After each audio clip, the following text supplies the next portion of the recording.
pakai iman, tapi pakai bukti. Bahkan yang menciptakan Lu diamin dulu, udah apa nih orang ini ngeributin aja sih. Jelas. Kalau diskusi itu Pak, Bapak jangan pakai iman karena harus kebenaran itu harus tertulis. Kalau begitu, data ke apa data. buktinya Jangan Al-Quran cuman itu iman. dari Sang Pencipta? Nggak Ya bisa silakan. kita bicara Anda iman di buktikan dalam apa buktinya diskusi. Al-Quran itu dari Sang Pencipta? Iya, saya ikut narasi Anda. Buktinya Apa benar ya, buktinya saya kasih tahu, Al-Quran saya kasih tahu, itu saya kasih tahu. dari Ya, saya Sang bilang. Pencipta? Silakan. Saya kasih tahu. Ya silakan. Kenapa Hah? saya bilang bahwa Al-Quran itu dari Sang Pencipta? Anda tahu, Ya silakan. 1400 tahun yang lalu diturunkan di muka bumi ini sampai detik ini semua ajarannya itu berlaku tanpa ada expired karena itu dari Tuhan. Kalau itu dari manusia, Ya, itu kan klaim perkataan Anda. manusia Apa itu akan buktinya? expired. Dengar dulu Pak, kitab kamu aja itu direvisi berkali-kali karena kamu bilang oh tidak sesuai dengan Ya, zamannya. silakan Anda buktikan Al-Quran Anda. Kenapa itu dari Sang Pencipta? Silakan. Lah, hanya Sang Pencipta yang akan menuliskan suatu ajaran yang pasti berlaku sepanjang masa. Tidak ada manusia di muka bumi ini yang bisa memprediksi sampai lebih dari setahun, apalagi 1400 tahun yang lalu. Jadi kalau ada suatu aturan yang Contohnya tidak silakan pernah tunjukkan expired, contohnya Maryam, silakan tunjukkan Ya, contohnya. sekarang saya tanya Mana sama aturan kamu, yang berlaku gitu? aturan Al-Quran dari 1400 tahun yang lalu dilakukan sampai detik ini semua umat Islam melakukan.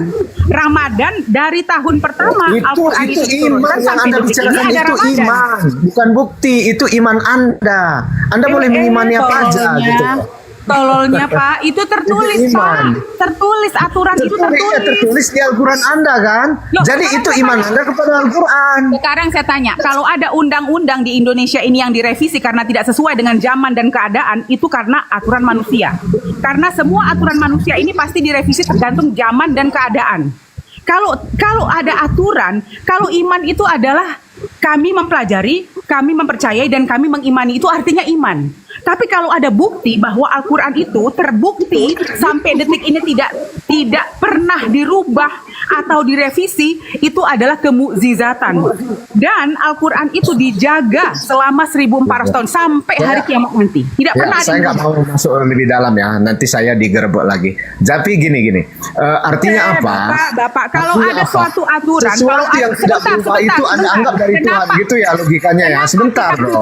Kenapa kita Anda puji kamu bisa anggap direvisi? sesuatu Kenapa yang kita puji kamu direvisi? yang tidak pernah berubah itu dari Tuhan. Itu bukti yang Anda ajukan di sini. Jadi bagaimana kalau saya menulis buku dan tidak dirubah-rubah sampai 3000 tahun kemudian? Siapa Apakah itu bilang, dari Tuhan? Pak, PA banget Bapak, sedangkan kedokteran aja tiap dekade itu selalu berubah. Ilmu pengetahuan berkembang. Kedokteran aja Ilmu setiap pengetahuan dekade dan itu budaya berubah itu karena berkembang. tergantung Jangan samakan. pengetahuan. Bapak ini kalau bicara itu Pak dibuka sedikit kepalanya. Sudah tertutup. Jangan Kalau ilmu tertutup, pengetahuan jangan itu tertutup. berkembang. Tetapi Orang sesuatu diskusi yang itu tidak open berubah, Anda minded, katakan Pak. itu Jangan sebagai cuma bukti. Saya open minded nih, saya open minded, apa? saya terbuka sekali. Jadi gimana ya? Kalau di Alkitab itu kan memang jelas ya, fakta histori juga ada didukung gitu. Waktu Jadi histori, Pret.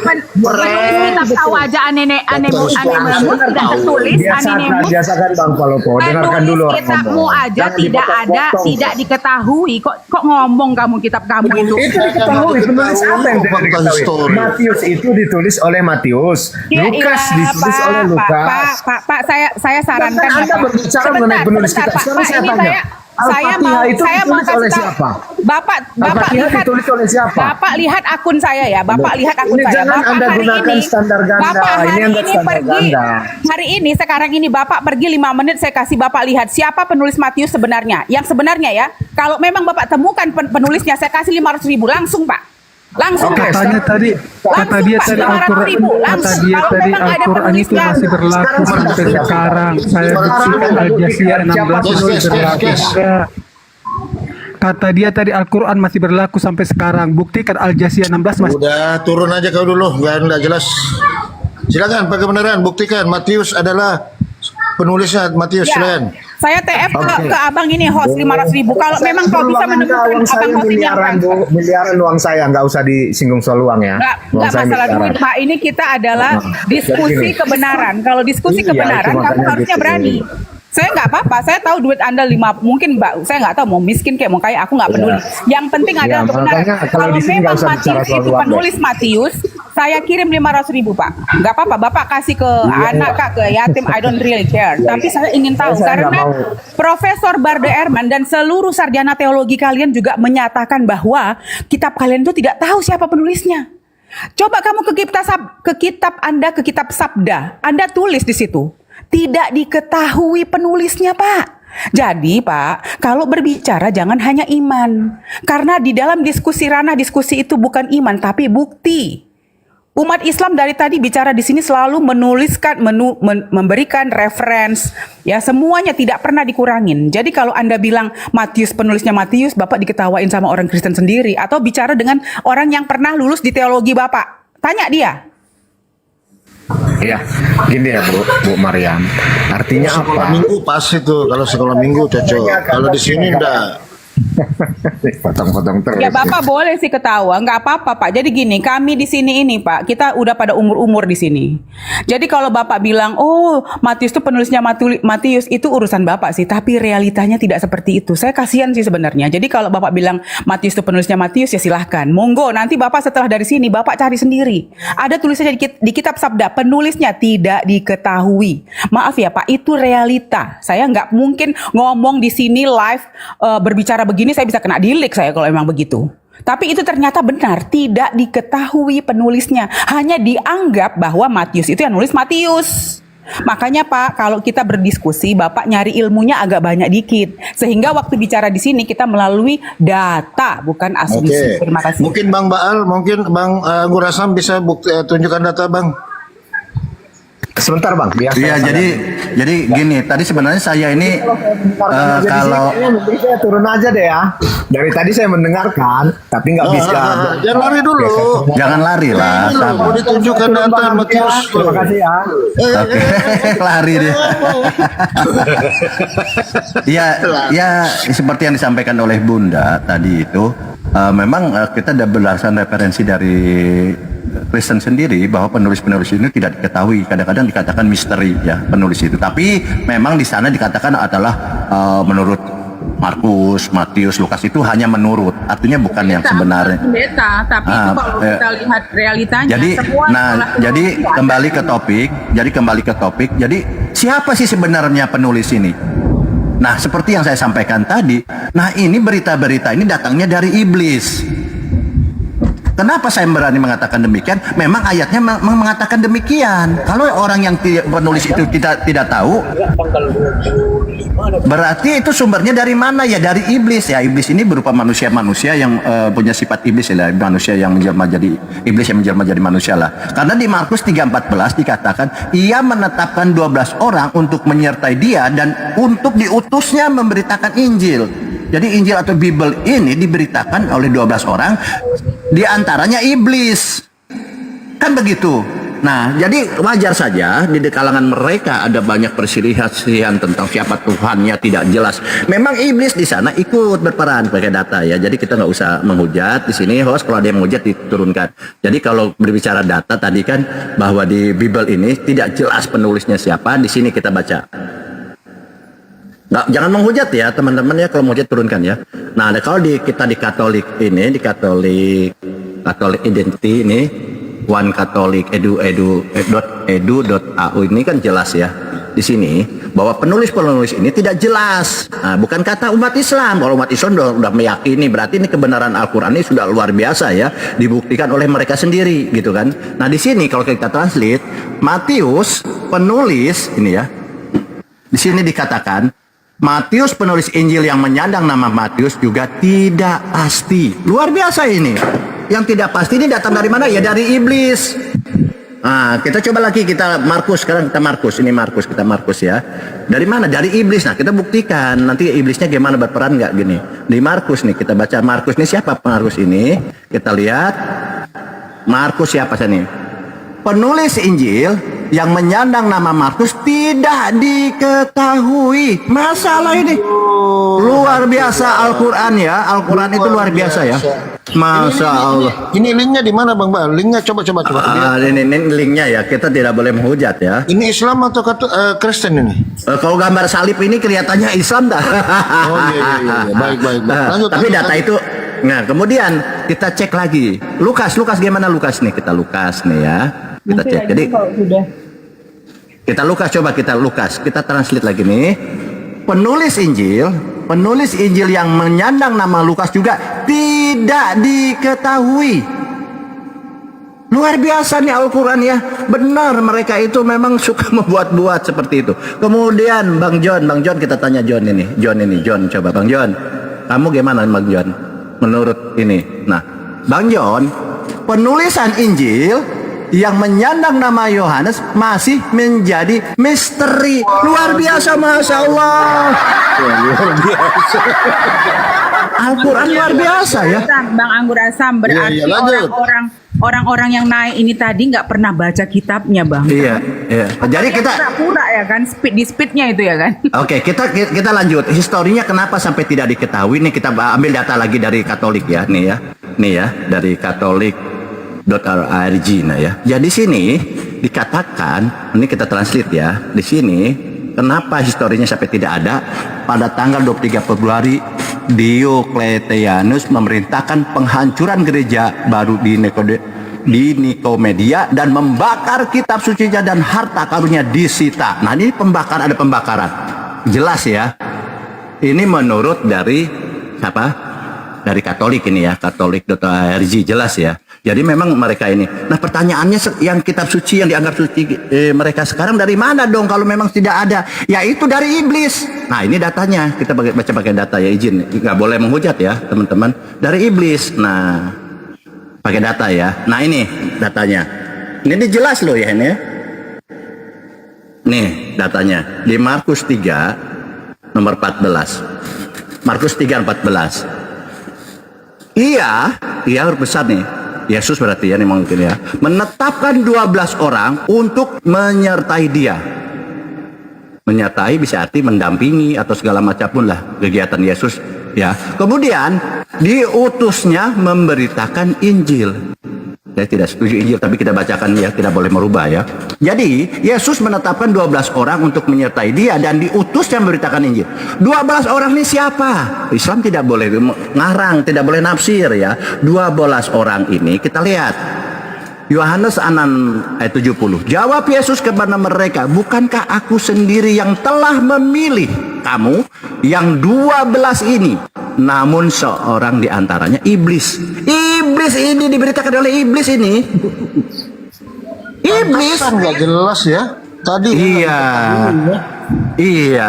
Nah nih betul, makanya mereka nih kenapa berselisih paham di antara mereka, saling hujat, saling caci maki gitu ya, kalau kita lihat komal-komal mereka, karena mereka mendapat pemberitaan Bibelnya itu dari iblis. Dari iblis. Ini data loh ya. Bang Mana itu tadi siapa itu? Bang Anggur gini, Bang. Yang ngeyel tadi mana? Enggak, Bang Anggur gini, Bang Muhammad gini. Kita tahu ya, Bang, bahwa orang Kristen ini bilang, oh murid Yesus yang dibenci itu Yudas katanya. Nah, kalau kita masuk lagi ke dalam kitab suci mereka, ke history dari kitab suci mereka, bahwa Yudas itu pula yang berjasa sampai Yesus disalib. Nah, dia itu kan dibisiki oleh setan. Nah, berarti yang berjasa setan juga dong, iblis. Karena kan gara-gara iblis Yudas berkibus dan akhirnya si Yesus disalib. Nah, itu yang apa ya, berundel. Gimana ya? Suatu sisi mereka bilang Yudas adalah murid yang berkhianat. Satu sisi mereka mengatakan bahwa Yesus itu digantung karena menebus dosa. Padahal dia digantung gara-gara kibusan si Yudas yang dibisiki oleh iblis. Pokoknya, aduh ini gimana sih? Logikanya di mana gitu loh? Jadi tadi itu kan yang menyambung tadi Mariam, tadi saya nggak sempat ngomong Ukti kan karena di mobil. Aneh kalau ada orang ya menjelaskan karakteristik satu orang nabi di kitab suci lalu diminta ke nabi yang lain. Misalnya kalau saya katakan Rasulullah itu khatamul anbiya wal mursalin, Lalu saya tanya, coba sebut mana nabi yang penutup para nabi? Mana? Musa penutup para nabi. Coba cari di Taurat. Pasti bukan, ya kan? Kalau saya katakan Rasulullah itu diutus pada orang Quraisy, lalu saya bilang ke orang lain, cari di ayat kalian, ada nggak? Ya, yang diutus ke orang Quraisy? Gak ada. Al-Quran yang ada itu namanya orang yang otaknya bersampahkan dogma, ya. Jadi ketika saya memaksakan karakteristik satu nabi ke nabi lain berdasarkan kitab suci yang saya pegang, itu nggak adil. Kalau saya katakan mana yang menang di perang Badar, coba mana, coba cari satu ayat aja, ada satu nabi yang menang perang di Badar, ya kan? Itu saya jadikan nabi yang paling saya ikuti. Nggak bisa gitu. Itu namanya orang bodoh, ya, menarik konteks sejarah yang satu kepada nabi yang lain. Nah, Yesus mengatakan di 14:6 itu dia jalan menuju kebenaran. Ya kan, kebenarannya siapa? Ya yang tujuan itu yang kebenaran, tapi orangnya nggak mau ngerti-ngerti. Nggak, sekarang gini loh Bang. Gini loh Bang. Nabi Musa datang kepada Bani Israel membawa syariat. Syariatnya apa? Taurat. Taurat itu adalah syariat yang harus dilaksanakan oleh orang Bani Israel agar dia selamat. Tapi setelah Musa tidak ada lagi, datanglah Nabi Isa atau yang mereka bilang Yesus atau Yesua Al-Masiyah. Nah, kita tanya, apakah Yesua Al-Masiyah itu sejak dia berumur sudah bisa bicara, apakah dia berkata bahwa dia adalah penebus dosa? Enggak pernah. Yang dia lakukan selama hidup adalah meneruskan ajaran Musa. Dia tidak pernah membawa agama baru. Yang dia luruskan dan dia continue. What is in continue? Dia lanjutkan adalah ajaran Musa yang notabene Yesus sendiri adalah orang pertama yang melakukan hukuman itu tersebut. Dia yang melakukan syariat, dia adalah manusia yang melakukan syariat yang dia bawa kepada Bani Israel. Jadi kita tanya sama umat Kristen gini, di mana tertulis di dalam kitab Anda bahwa misalnya Musa membawa agama bernama Yahudi? Di mana ada tertulis bahwa Isa membawa agama bernama Kristen? Gak ada. Semua nabi itu mengajarkan hukum, mengajarkan tauhid, submitted to one God. Ya, ini ada si Dep ini, Bunda, Muslim guru-guru semuanya ini ada si Dep. Coba kita minta tanggapan Dep. Ayo Dep, selamat pagi Dep. Silakan ngomong Dep. Ya, selamat pagi. Ada Dep. Lanjut Dep, sorry. Sebentar, sebelum Bapak Dep, tolong dibantu kopi-kopi. Tab-tabnya teman-teman ya, ini agak ngelek-ngelek ini ya. Kenapa goyang-goyang gini Pak Palopo ya? Agak ngelek ini. Tolong dibantu kopi-kopi. Tab-tabnya teman-teman ya, dikencang lagi ya. Kencangkan di bawah itu coba diperhatikan. Udah ada kopi. Dep. Oh ya, ada tadi teman saya tadi yang diturunkan itu, saya kira nalarnya sangat bagus, ya. Saya suka nalarnya dia itu, karena dia menanyakan tentang bukti tentang kebenaran Al-Quran itu bagus nalarnya. Tapi kalian anggap salah. Nah tadi Maryam mengatakan bahwa di dalam Al-Quran ditulis dan tidak pernah berubah. Sebenarnya itu bukan bukti itu namanya iman namanya. Contohnya saja misalnya tulisan-tulisan Aristoteles kan tidak pernah dirubah sampai sekarang. Apakah itu merupakan wahyu ilahi? Kan tidak juga kan. Jadi itu bukan patokan bahwa itu wahyu atau tidak. Nah kenapa saya itu lebih percaya Alkitab dibanding yang lain? Karena memang saya sudah mengkomparasi semua ajaran termasuk kitab-kitabnya, ya. Saya itu sangat meyakini Alkitab karena itu merupakan kesaksian banyak pihak, mulai dari nabi-nabi sampai kepada Yesus dan para rasulnya gitu. Jadi bukan kesaksian tunggal. Nah kalau kita melihat kesaksian tunggal misalnya di Ahmadiyah misalnya, ya kan, mengaku menerima wahyu lalu membuat kitab dan itu diimani oleh puluhan juta manusia. Nah apa itu kebenaran? Ya tidak. Gitu loh. Jadi iman itu tidak selamanya benar, tetapi harus dibuktikan melalui kajian-kajian. Benar nggak ini wahyu ilahi atau bukan gitu loh. Aduh Pak, Bapak itu aja penulisnya nggak ada kok Bapak bilang kebenaran. Kebenaran dari mana Pak? Ntar dulu Kan ya. Bapak aja penulisnya nggak diketahui. Gimana Bapak bilang Bentar. kebenaran? Sekarang gini, Bapak mencari bukti. Sebentar dulu kan bagian Sebentar, saya ini. Bapak bilang Sebentar. Bapak mencari bukti. Bentar. Al-Quran tidak direvisi, itu sudah satu nyata bukti bahwa aturan di dalam Al-Quran itu tidak pernah direvisi dan tidak pernah expired.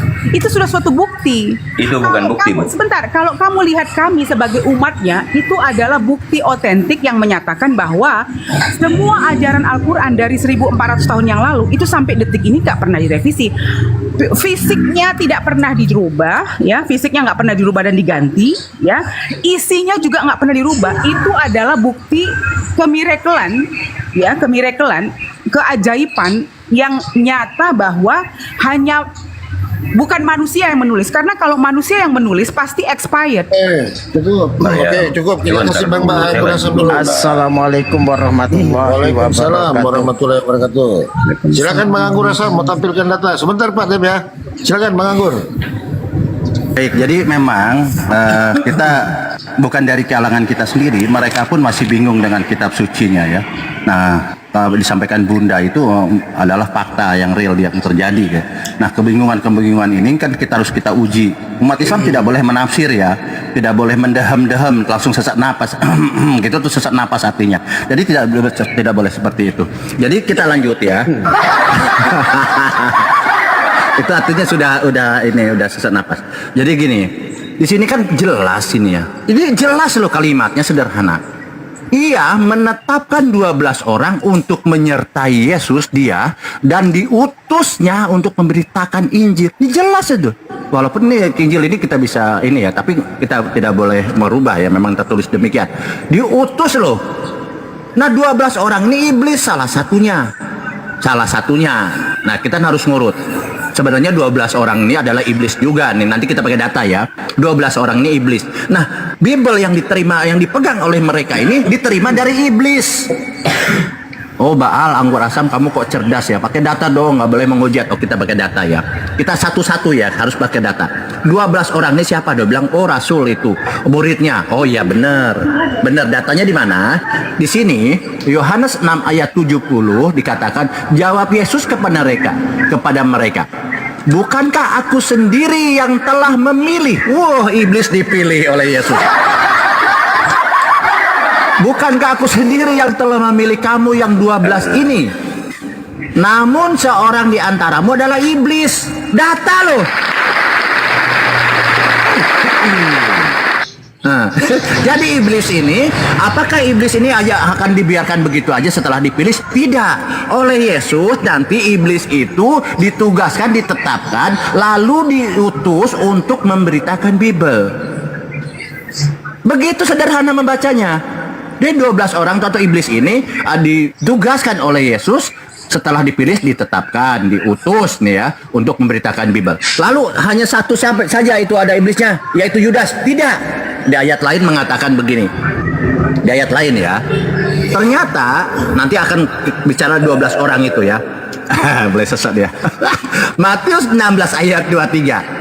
Maka Yesus berpaling dan berkata kepada Petrus. Berkata nih, bukan berkata kepada iblis ya, berkata kepada Petrus. Nyala iblis. Yesus, Petrus iblis juga loh. Sesat apa sih ini? Kalau Yesus itu adalah yang kalian klaim Tuhan, ini kan harus tidak boleh dibantah. Alasannya, oh karena Petrus demikian. Ya memang, tetapi Yesus sudah menghakimi dia adalah iblis. Yudas adalah berkhianat. Ya, makanya Yesus tidak segan-segan mengatakan Yudas iblis, Petrus iblis. Ini tidak boleh dibantah. Petrus adalah iblis. Kembali kepada ayat tadi, berarti Bible itu betul. Yesus menetapkan 12 orang, 2 diantaranya iblis untuk mendampingi Yesus. Ya mungkin saja Petrus di sebelah kanan, ya iblisnya sebelah kanan satu, iblisnya sebelah kiri satu, yaitu Petrus dengan Yudas. Bisa mungkin ya, karena memang ada 2 iblis. Dan diutus lagi iblis ini. Jadi Bible ini mungkin yang pasti tidak ada kebenaran karena yang memberitakan iblis. Ah ini. Ya, kan kemudian bagaimana Baal, Anggur Asam yang 10? Yang 10 ya iblis juga dong. Lah di mana datanya? Kita pakai data ya. Sebentar, kita pakai data yang 10 gimana di sini? Nah, di sini ya. Jadi Bible ini diberitakan oleh iblis ini yang 10 ya. Coba Matius 10 ayat 16. Lihat, aku mengutus kamu. Wah, yang diutus ini siapa ini? Seperti domba-domba ke tengah serigala. Sebab itu hendaklah kamu cerdik seperti ular. Nah, ular dan tulus seperti merpati. Nah, kita cek ya teman-teman. Coba kita cek ular ini masuk kategori hewan cerdik nggak ya? Kita cek ya. Binatang cerdik, di binatang cerdik ya. Apakah ular masuk nih? Panik. Cerdik. Coba kita cek ya. Apakah binatang yang cerdik ini ada ular? Coba nih. Ini sesuai nggak dengan sains Yesus, perkataan Yesus nih? Ya, kita tidak boleh menghujat Yesus ya. Kemungkinan saja Yesus waktu itu lupa. Nih, hewan terpintar di dunia yang cerdiknya. Gurita, burung, tupai, gajah, lumba-lumba, anjing, simpanse, rakun. Nggak ada ular.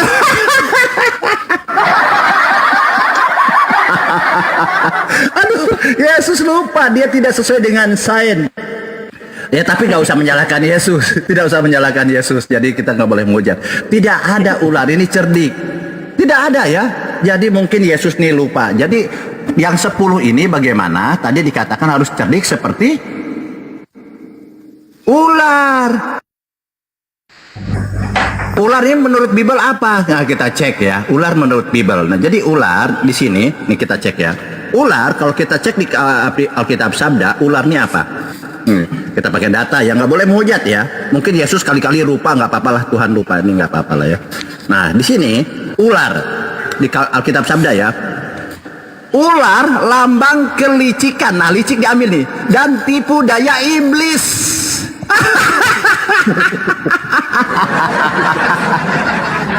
Astagfirullahaladzim. Jadi ular ini adalah lambang kelicikan, makanya harus cerdik seperti ular. Nah, maksudnya kelicik ini bahasa kiasan Yesus.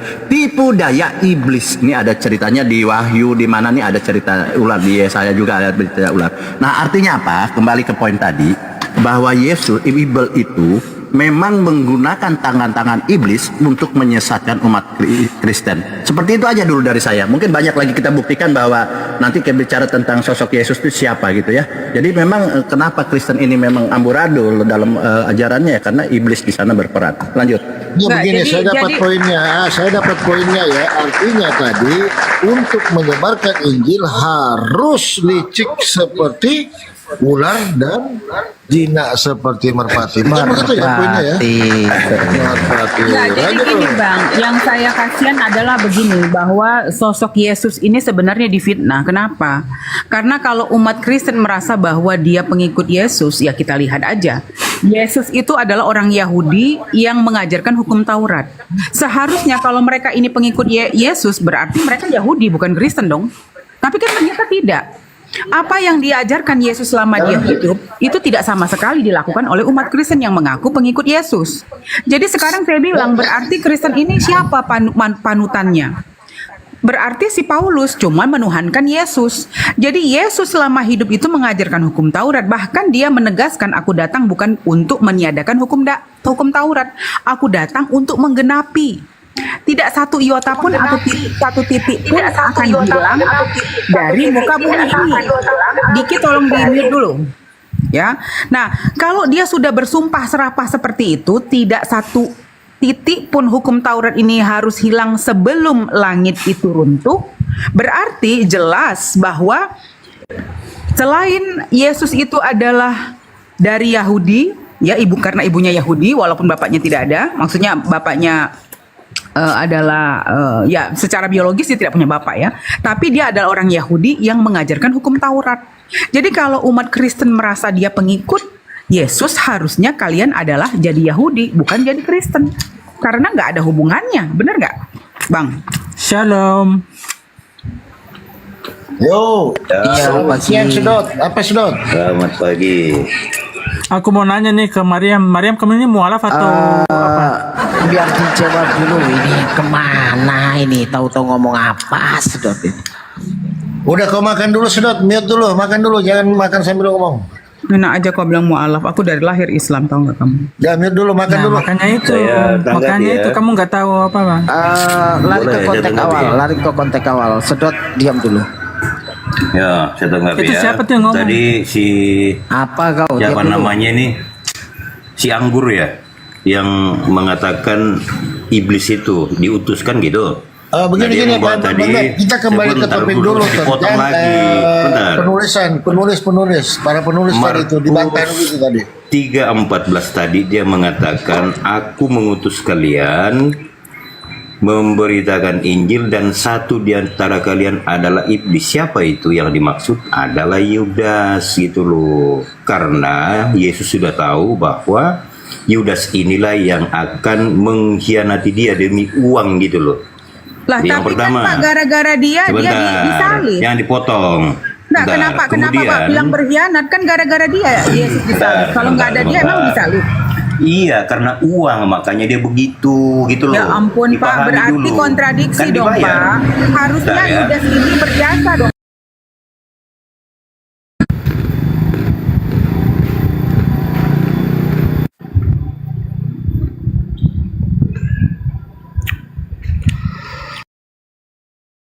Yesus disalib di situ, dibacalah ayatnya, ya.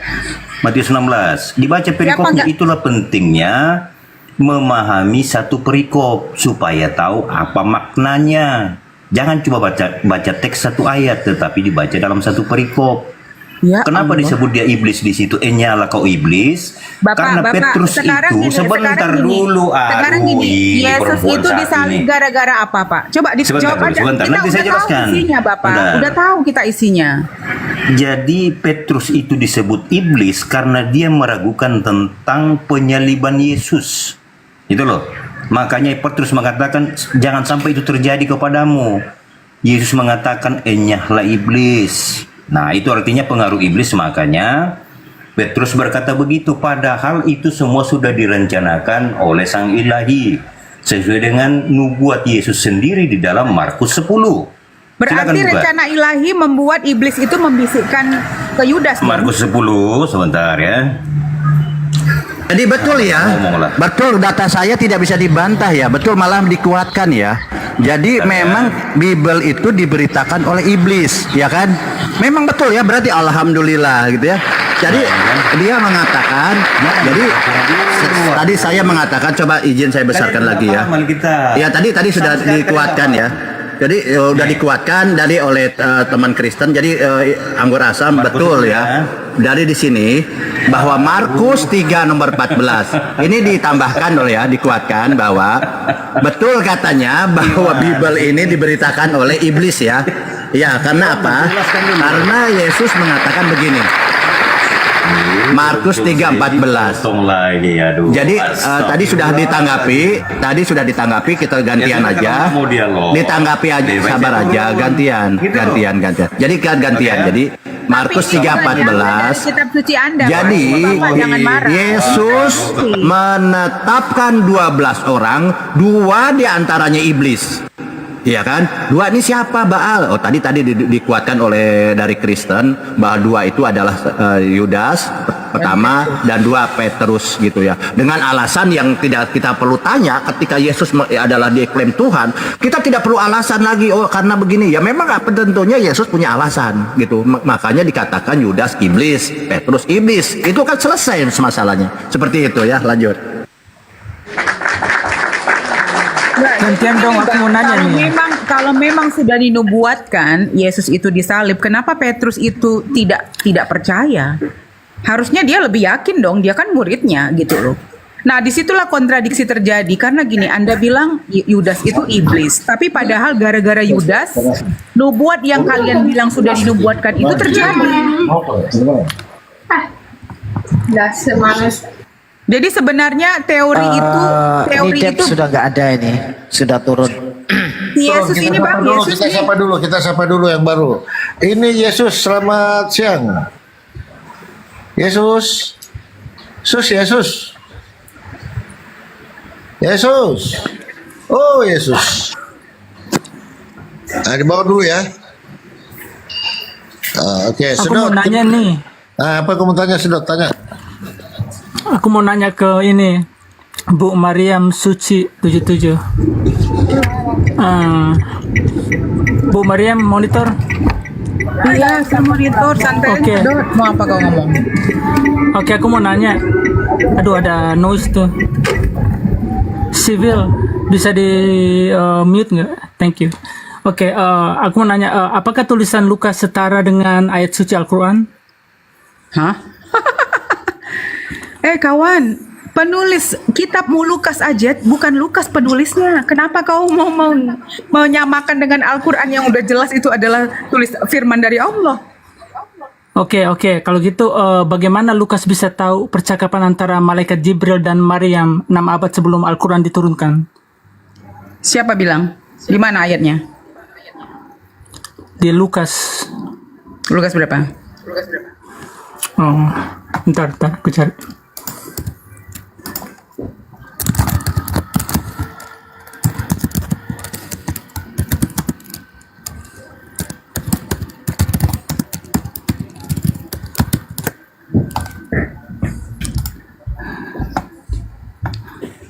Oh, Lukas 1:26 sampai 38.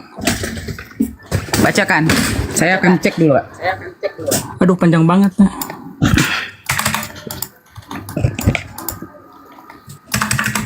Kalau mau di apa ada yang bisa buka datanya di kitab di apa di internet Alkitab Sabda gitu supaya aku nggak terlalu aku nggak baca terlalu panjang kan panjang banget.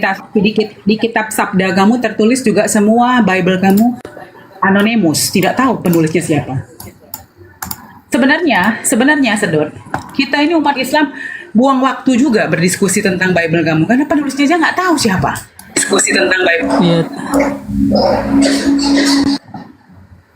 Tapi bukan itu poinnya. Loh, kalau penulisnya aja nggak tahu, gimana kalian anggap itu adalah sebuah kitab yang kebenaran? Enggak gini loh. Udah ada belum datanya. Al-Quran itu penulisnya ya Zaid bin Sabit, bahkan siapa dia, siapa nama ayahnya, dari suku apa, tanggal lahirnya berapa aja tahu. Ya, itu yang benar. Karena apa? Suatu ajaran ya yang dikirim Allah untuk manusia sebagai guidance atau tuntunan tidak mempunyai histori ujuk-ujuk datang, itu nggak mungkin, pasti ada historinya. Yang paling aneh adalah Yesua Al-Masih yang namanya beda dengan Yesus, yang menamakan Yesus itu adalah orang asing, Western, kamu masukkan ke dalam nama kitab suci kamu aja sangat aneh. Sangat aneh. Kenapa kalian sebagai umatnya yang mengaku pengikutnya, kalian tenang-tenang saja di saat namanya bukan itu, kalian jadikan namanya yang sebenarnya. Itu fatal Sedot. Nama dia tidak sama sekali Yesus. Ya, jadi kalau kamu ngomong kebenaran, sementara kebenaran di dalam kitab suci kamu itu tidak ada satupun kebenaran yang clear. Buktinya, kalian sesama Kristen aja ada Trinitas, ada Unitarian, ada yang makan babi, ada yang tidak makan babi. Coba, karena apa? Tidak clear di dalam kitab kalian, tidak nyata secara clear dijelaskan bahwa siapa Tuhan kalian. Ya, bahkan saya bilang tadi bahwa kalau utusan itu adalah orang lain, kalau Tuhan itu menjelma jadi manusia, itu artinya bukan utusan, jelmaan dong, karena dia orang yang sama, hakikat yang sama. Tapi kalau utusan itu adalah benar-benar orang lain. Saya mengutus kamu untuk pergi ke daerah, kenapa? Kamu merepresentatifkan diri saya. Tapi kalau saya sendiri datang, ya walaupun saya berubah fisik, itu namanya jelmaan, bukan utusan. Tolong hidupkan nasi, Mbak.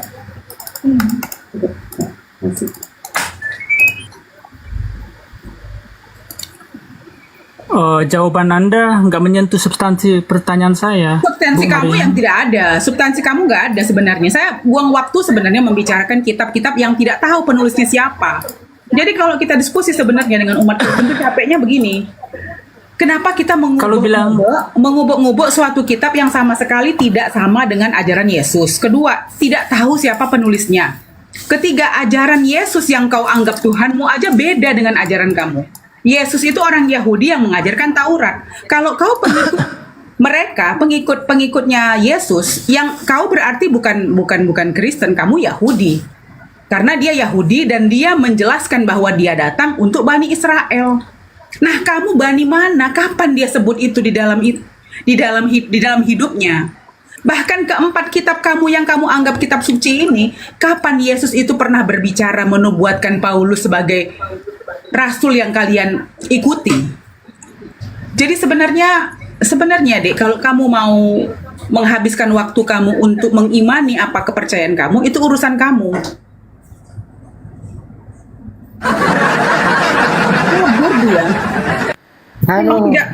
Memang Bunda ini luar biasa ini. Oten-oten pada kabur, pada takut. Enggak lah,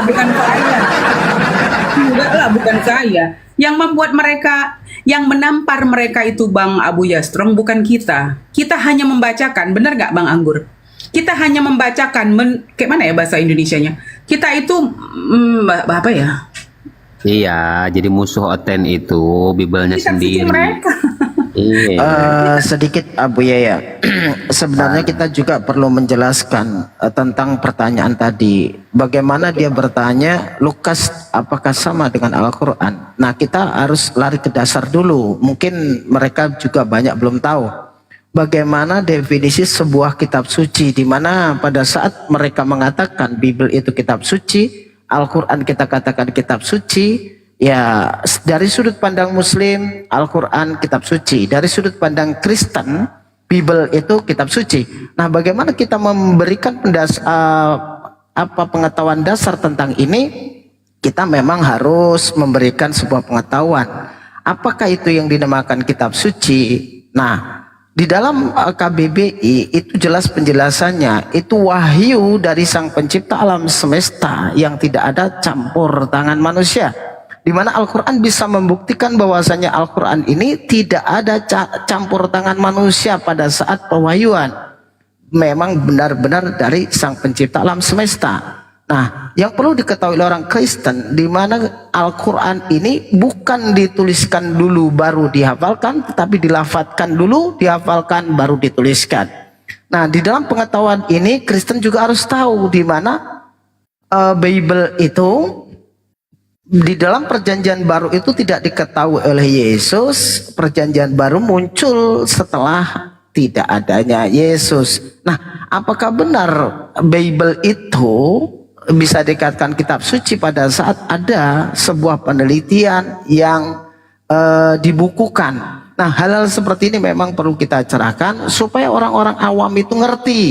Benarkah Bible itu kitab suci? Benarkah Al-Quran itu kitab suci? Dengan apa? Dengan pembuktian isinya. Benarkah sesuai dengan fakta yang terjadi? Dan benarkah tersambung dengan penyampainya? Dan benarkah itu berasal dari Sang Pencipta alam semesta?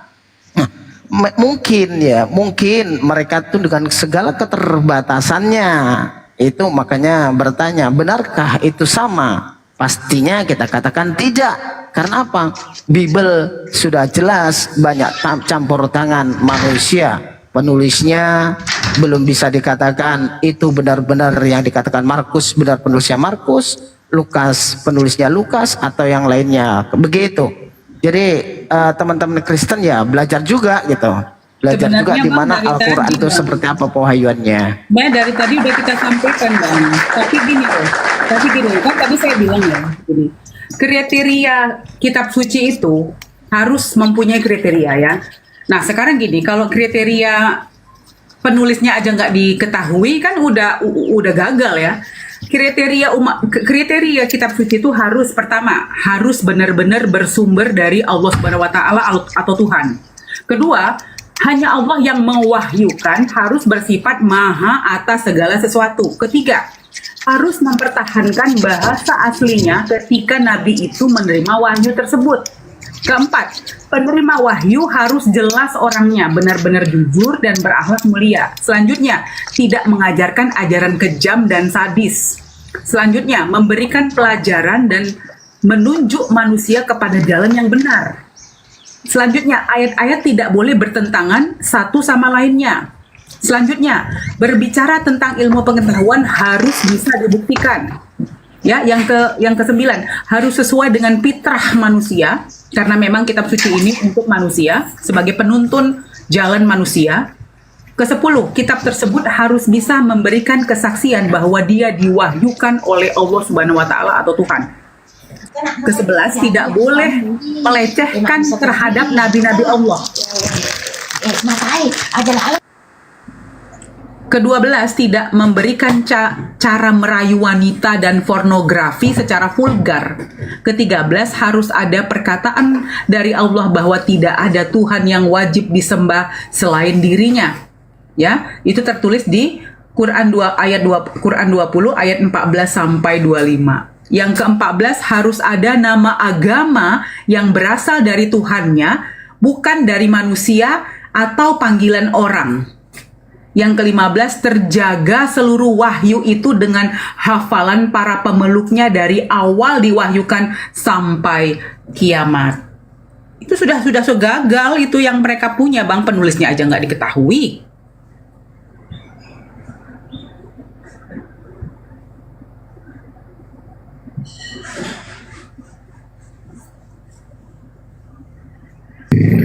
Masya Allah Bunda, iya. Jadi ya Allah gimana ya? Memang kalau kita lihat Bible itu, kalau orang berakal ya berpikir tidak pantas disebut kitab suci, mohon maaf gitu, karena di dalamnya kan seperti itulah adanya memang. Tapi gimana? Iya, gimana ini Bunda? Buah peler aman, buah peler. Makanya saya bilang begini, harusnya kan yang namanya wahyu itu adalah tuntunan untuk manusia, ya solusi. Jadi manusia ini kan kita menjalani hidup, kan ada manusia hidup dari dilahirkan, ada yang umurnya 50 tahun sudah dipanggil, ada yang 70 tahun sudah dipanggil, ada yang sampai 100 tahun.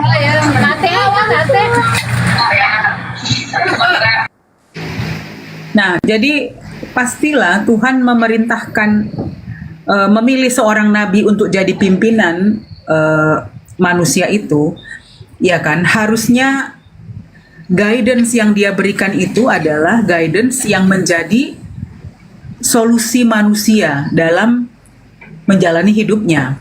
Nah, kalau kita rujuk kepada apa yang terjadi di Eropa ya atau di Amerika, orang-orang di Eropa dan di Amerika itu kan nggak mempercayai Tuhan. Mereka tidak pernah memakai agama menjadi guidance mereka. Sehingga kalau kita lihat Bang Abu Yastrong, kalau kita jalan-jalan ke YouTube dan kita lihat bagaimana mu'alaf-mu'alaf itu semakin banyak di Eropa dan di Amerika, salah satunya orang-orang yang berundal-berundal. Kalau tahu di Amerika, saya baru baca kemarin ya, itu ada namanya tempat yang sangat danger ya di Amerika, namanya O-Block ya. Itu bisa begitu dangernya tempat itu sehingga itu the most dangerous place in Amerika.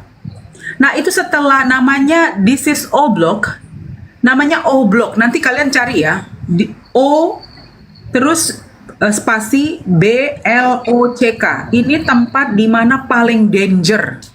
Nah, sekarang alhamdulillah O-Block ini sudah sangat bagus karena apa? Islam yang menuntun mereka ke jalan yang benar. Anda boleh lihat di YouTube. Ya. Jadi mereka shock bagaimana Islam merubah O-Block itu menjadi tempat yang sangat baik hari ini. Padahal O-Block itu dikenal sangat danger bertahun-tahun. Nah, jadi itulah saya bilang Al-Quran itu adalah solusi untuk manusia. Karena Al-Quran itu isinya clear kan?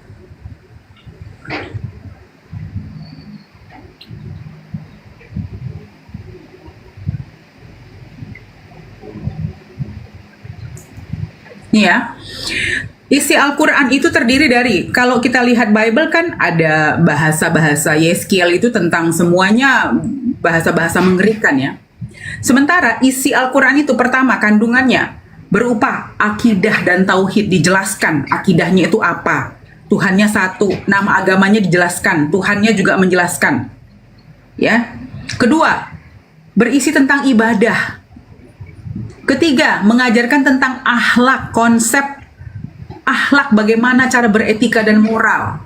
Keempat, hukum. Kelima, sejarah tentang umat masa lalu. Ya, disampaikan di dalam Al-Quran. Sejarah yang bisa dibuktikan. Kalau memang salah, isi Al-Quran tentang sejarah-sejarah itu pasti sudah diklaim sama orang Eropa kan, karena orang Eropa sudah melihat ini kesalahan. Bahkan ada di Eropa, Bang Abu Yastrong, ada suatu profesor yang dikasih uang 1 juta euro kalau nggak salah untuk meneliti isi kesalahan dalam Al-Quran dan tidak ditemukan sama sekali. Keenam, tentang dasar-dasar ilmu pengetahuan atau sains yang sudah dibuktikan.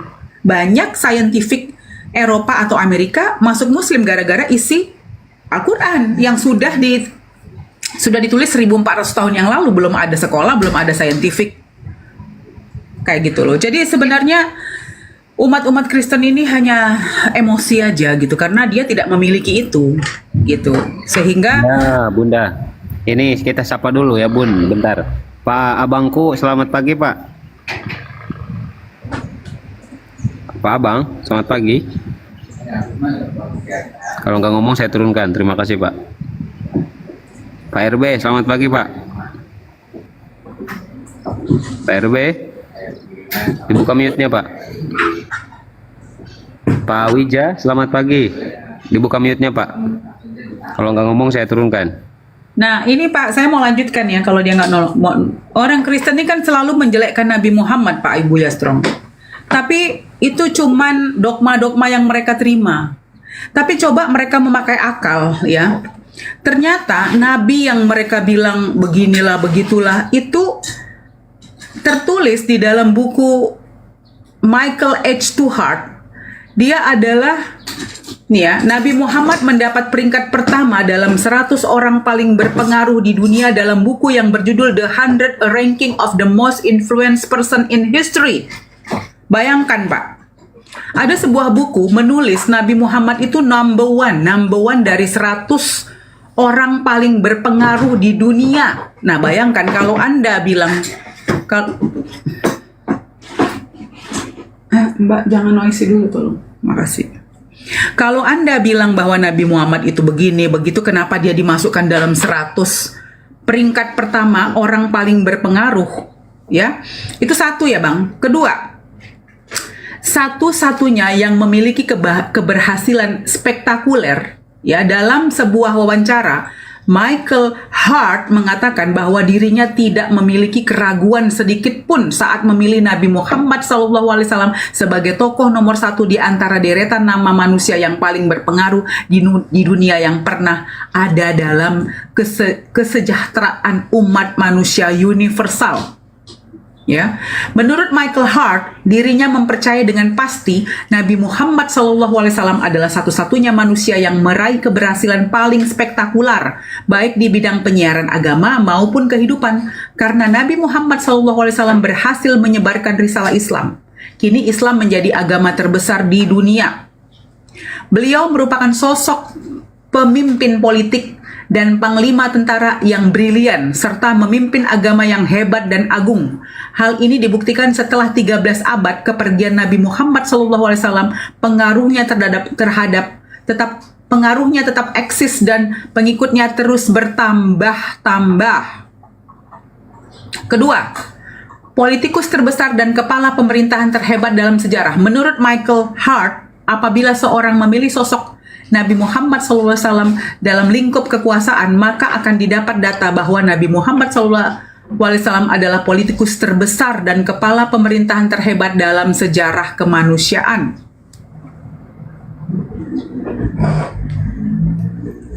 Itu Abi Strong lagi ngapain? Masya Allah, luar biasa Bunda. Memang ini Bunda saya luar biasa ya. Datanya valid semua. Jadi kalau ngomong itu ya seperti muslim, full data gitu, jangan asumsi. Jadi enak kita kan. Jadi begitu. Ini Kang Alayubi, bentar Pak Abdon. Kang Alayubi, assalamualaikum warahmatullahi wabarakatuh, Kang Al. Wah, kemana ini Romo ini? Silakan Pak Abdon. Selamat siang Pak. Selamat siang. Oke, Pak Abdon. Jadi kita boleh tertarik dengan bacaan-bacaan ya, melalui referensi buku-buku.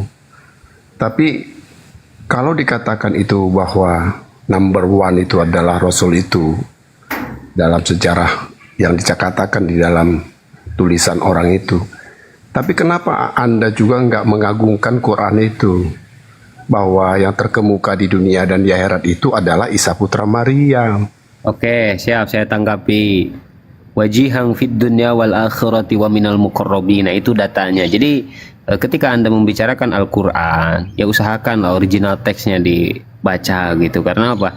Karena Al-Qur'an itu original teksnya ya bahasa Arabnya itu sendiri. Nah, ini Bapak harus paham di sini Pak Abdon.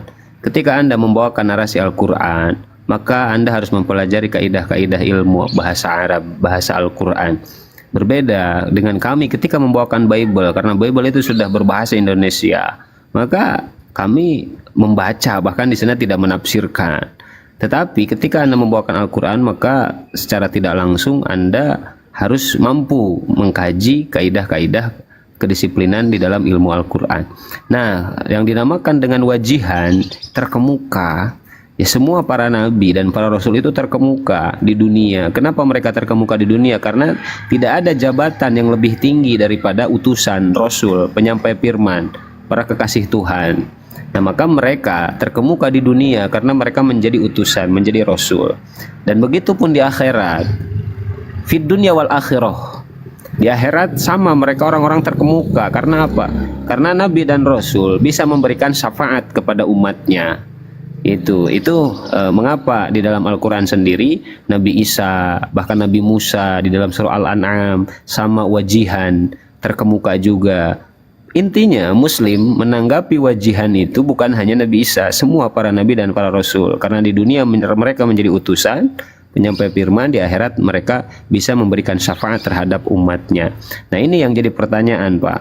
Ketika Yesus sekarang diutus hanya untuk Bani Israel, untuk domba-domba yang tersesat dari Bani Israel, maka Yesus berhak memberikan syafaat pertolongan kepada Bani Israel nanti di akhirat.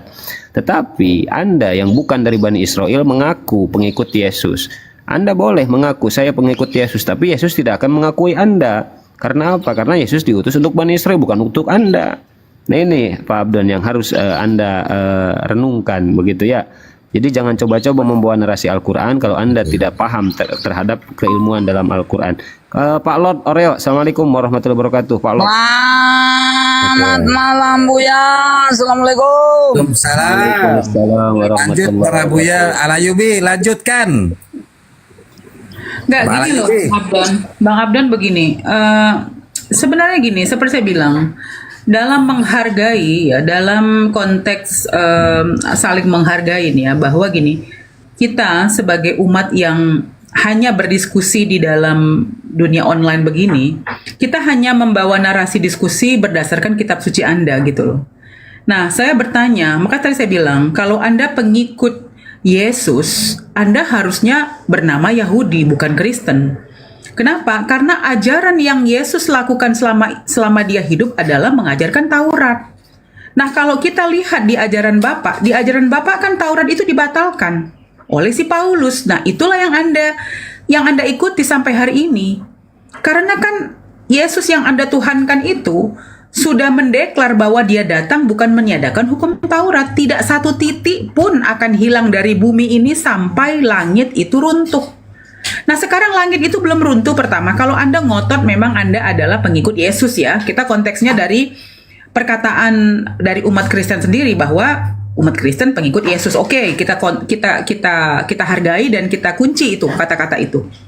Nah, setelah kita teliti ke dalam ajaran Anda, ternyata Anda nggak sama sekali pengikut Yesus, karena apa yang Yesus lakukan selama hidup yaitu mengajarkan hukum Taurat kepada Bani Israel, seperti apa yang dia sumpah serapakan bahwa dia datang untuk menyelamatkan kaum Bani Israel dari kesesatan dengan cara mengajarkan syariat Taurat.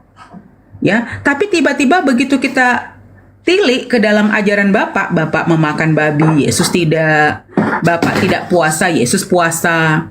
Ya, Yesus itu sunat, beberapa dari kaum Bapak tidak, ada yang iya. Nah, jadi kita berpikirlah, Pak, katanya pengikut. Kalau pengikut berarti ajaran Bapak namanya bukan Kristen tapi Yahudi. Nah, ternyata setelah kita lihat Bible Bapak, ternyata Bapak mengikutin Bible yang katanya ditulis oleh Paulus, karena Pauluslah yang membatalkan semua hukum Taurat di Galatia.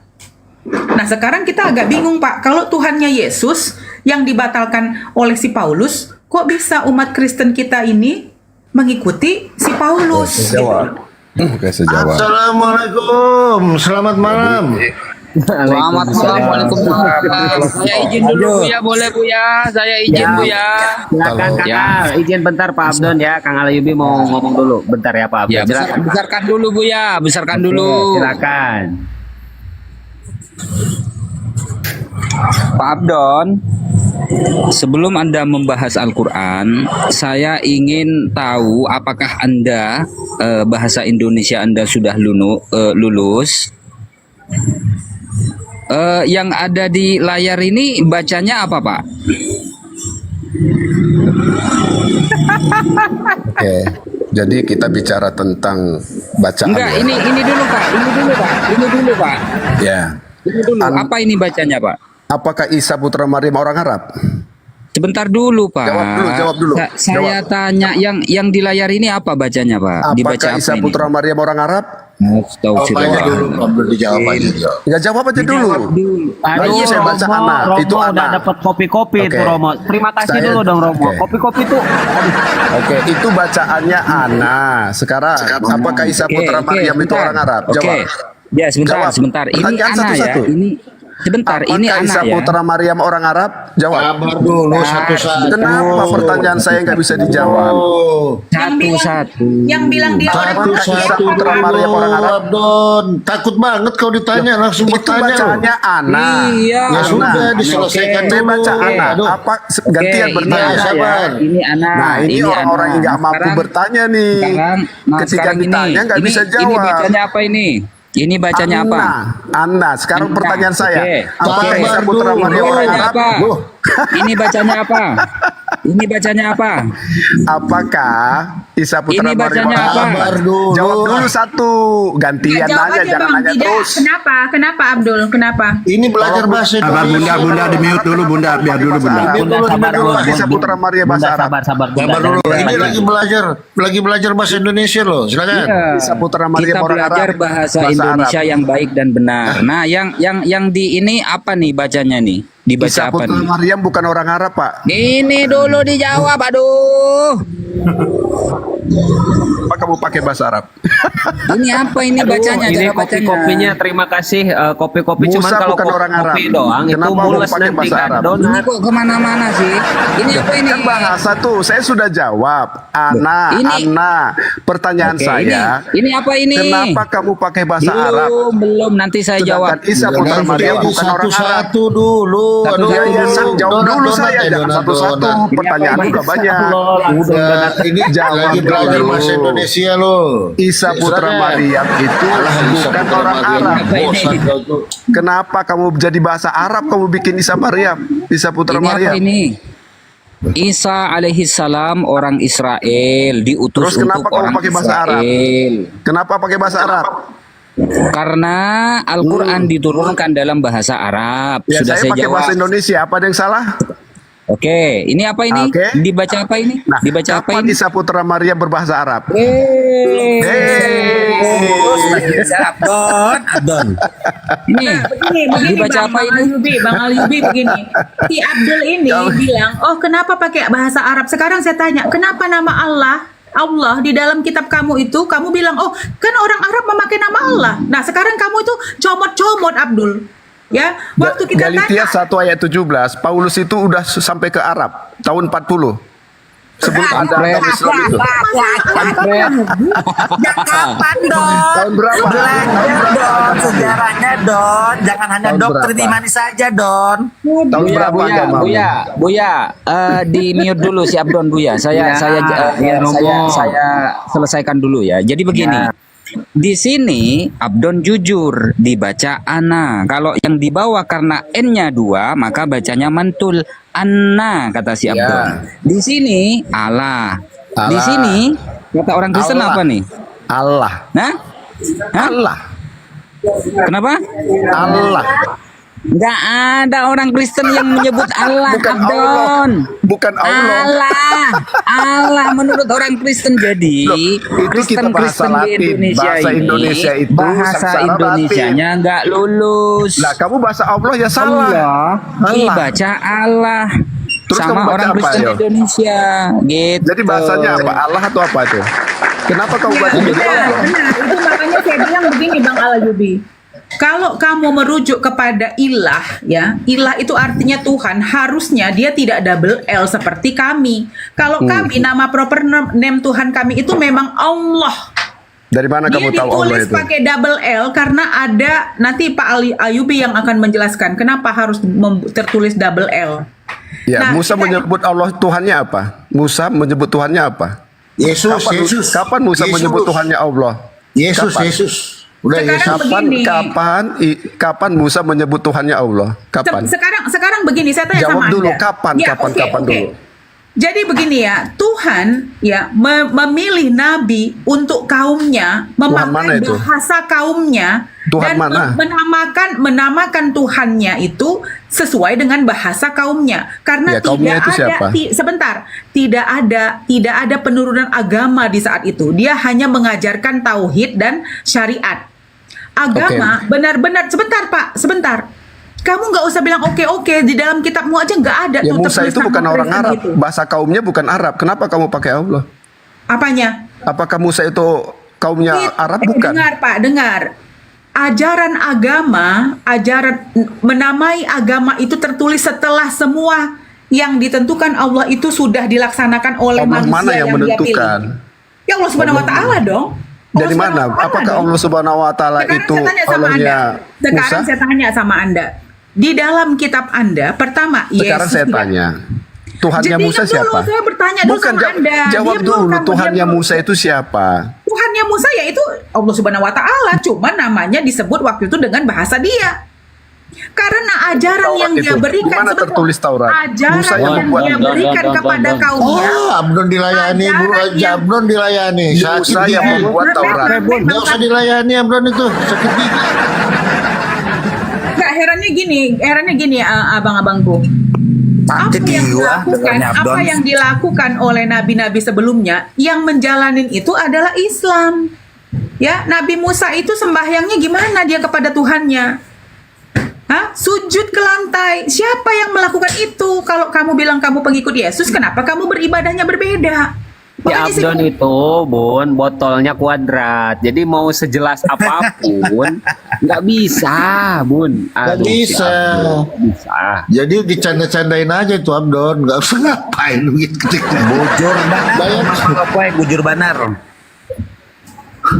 Bayangin saja dia bernarasi tadi, saya bukan menuhankan Yesus, tak ujung-ujungnya Yesus juga.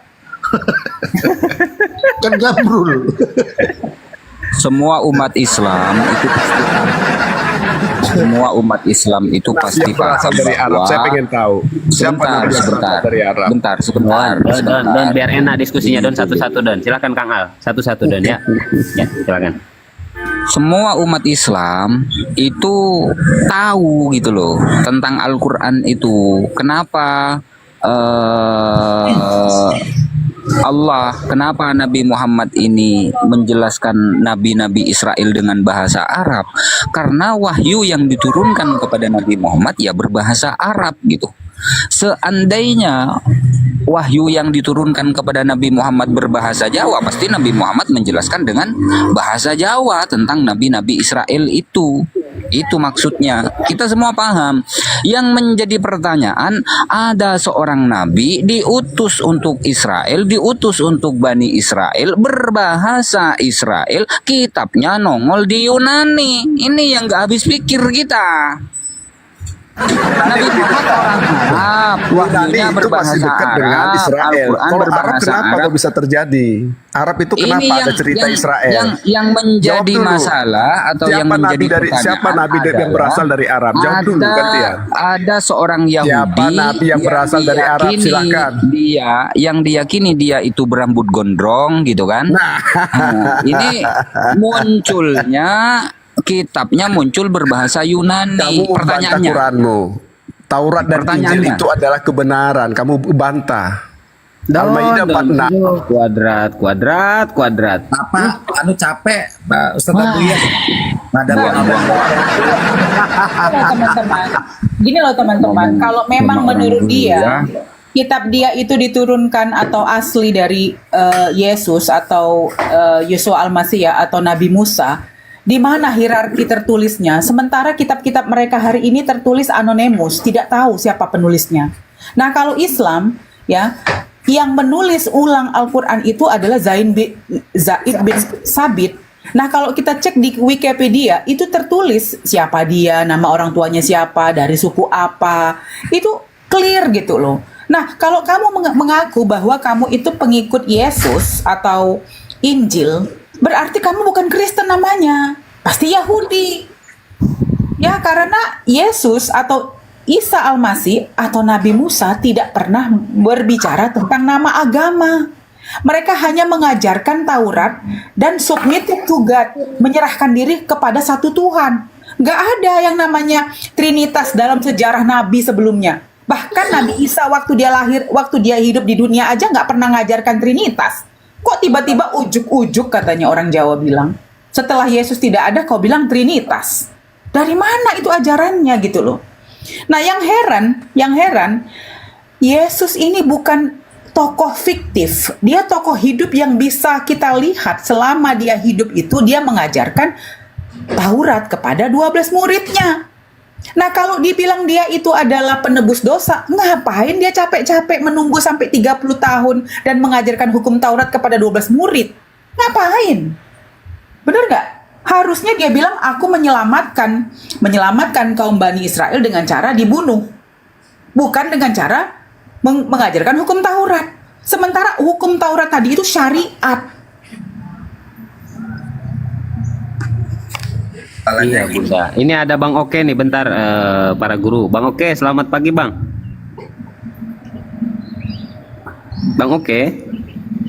Nggak ngomong saya turunkan ya. Terima kasih. Masalahnya gini, Bunda. Kalau kita belajar sejarah, saya pernah tanya waktu itu sama Bang Billy ya, Bang Billy Yudaism. Oten ini berasal dari Esau. Esau itu hasil keturunan antara Iskak dan Ribka ya, yang dikawinin usia 3 tahun.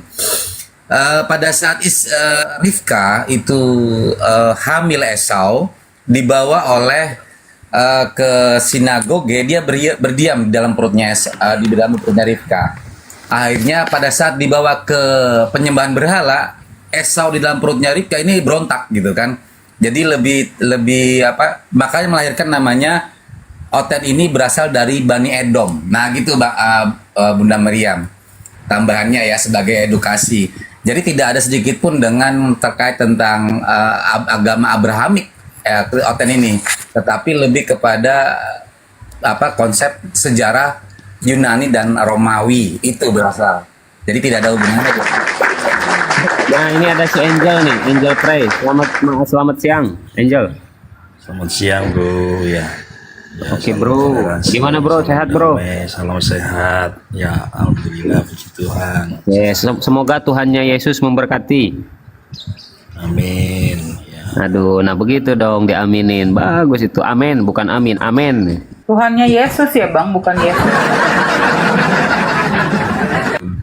biarin Bu, mau ngomong apa biarin. Kalau orang nggak kenal ya mau dikenalin karena Pak, suaranya itu ini Pak, Bos, sinyalnya ya. putus-putus Pak, nggak dengar. Bapak ngomongnya kayak robot, gitu. lo ya. Emang sengaja Bu, emang sengaja saya samarkan Bu gitu. Nggak, ini baru bagus. Ya Nggak, udah, kita seperti bukan itu bercanda, sebenarnya bukan mudah bercanda kok. Pak. Itu kan yang realita. Memang tadi suara Anda terputus. Ini lagi merah lagi. Saya nggak. Ya, nggak apa-apa. Tapi dengar Bu, denger nggak? Ya kalau sinyalnya Ya, begitu bisa Pak, kok suara diterima Bapak tuh kadang-kadang terdengar, kadang-kadang enggak. Jadi Bapak percuma, kita nggak dengar Bapak ngomong apa gitu loh. Jadi mungkin Bapak pindah ke lokasi yang agak bagus. Kita bukan menghujat Pak. Jadi kalau Bapak bilang tadi salam toleransi, jadi gini ya Pak. Dalam lintas diskusi itu hanya berdiskusi. Ibu Kalau ini- katanya Ibu Muslim atau Oten? ya Allah pertanyaannya. Muslim, ya. Ya saya cuma tanya gitu loh, tiba-tiba langsung wer gitu. Ya udah. Kok war-war Muslim kita ya. kan ngobrol, Bapak lintas, kita toleransi, kita semua toleransi. Kalau Bun, nggak- tanya dulu, Bun, buah pelernya aman gak gitu? Bun tanya Buat dulu. peler jangan. Ternyata Bang Abu pertanyaannya aja. masih itu aja sih gitu. Jadi nggak ada perkembangan gitu. Nah, Bang Dewa, Assalamualaikum Itu ingin- warahmatullahi wabarakatuh, Bang Dewa. Waalaikumsalam warahmatullahi wabarakatuh. Tentang Yesus. Ini naik-naik tiba-tiba ngomong biji peler, kenapa ini? Soalnya kalau yang hancur itu dilarang masuk ke jemaat Tuhan. Bro. Oh Dilarang iya masuk ke benar. jemaat. Iya. Ulangan 23 nomor 3. Nomor 1. Kan kelompokmu sendiri yang ngomong gitu tadi. Ya Iya, karena memang di Bible-nya kualitasnya ada seperti Pak. itu. Di Bible-nya Iya, Ulangan tadi 23 sudah nomor terlihat, 1. sebenarnya kualitasnya tuh Orang udah yang seperti buah itu. pelernya hancur dilarang masuk jemaat Tuhan. Nggak, Nah itu kan jelas.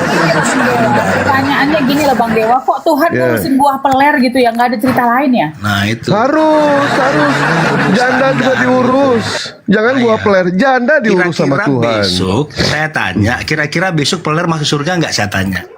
Ikut masuk surga, peler juga Pak, ikut. Nah iya, mengapa kok bingung dengan peler gitu loh? Ya itu kalau yang nggak masuk hancur surga- kenapa Pak?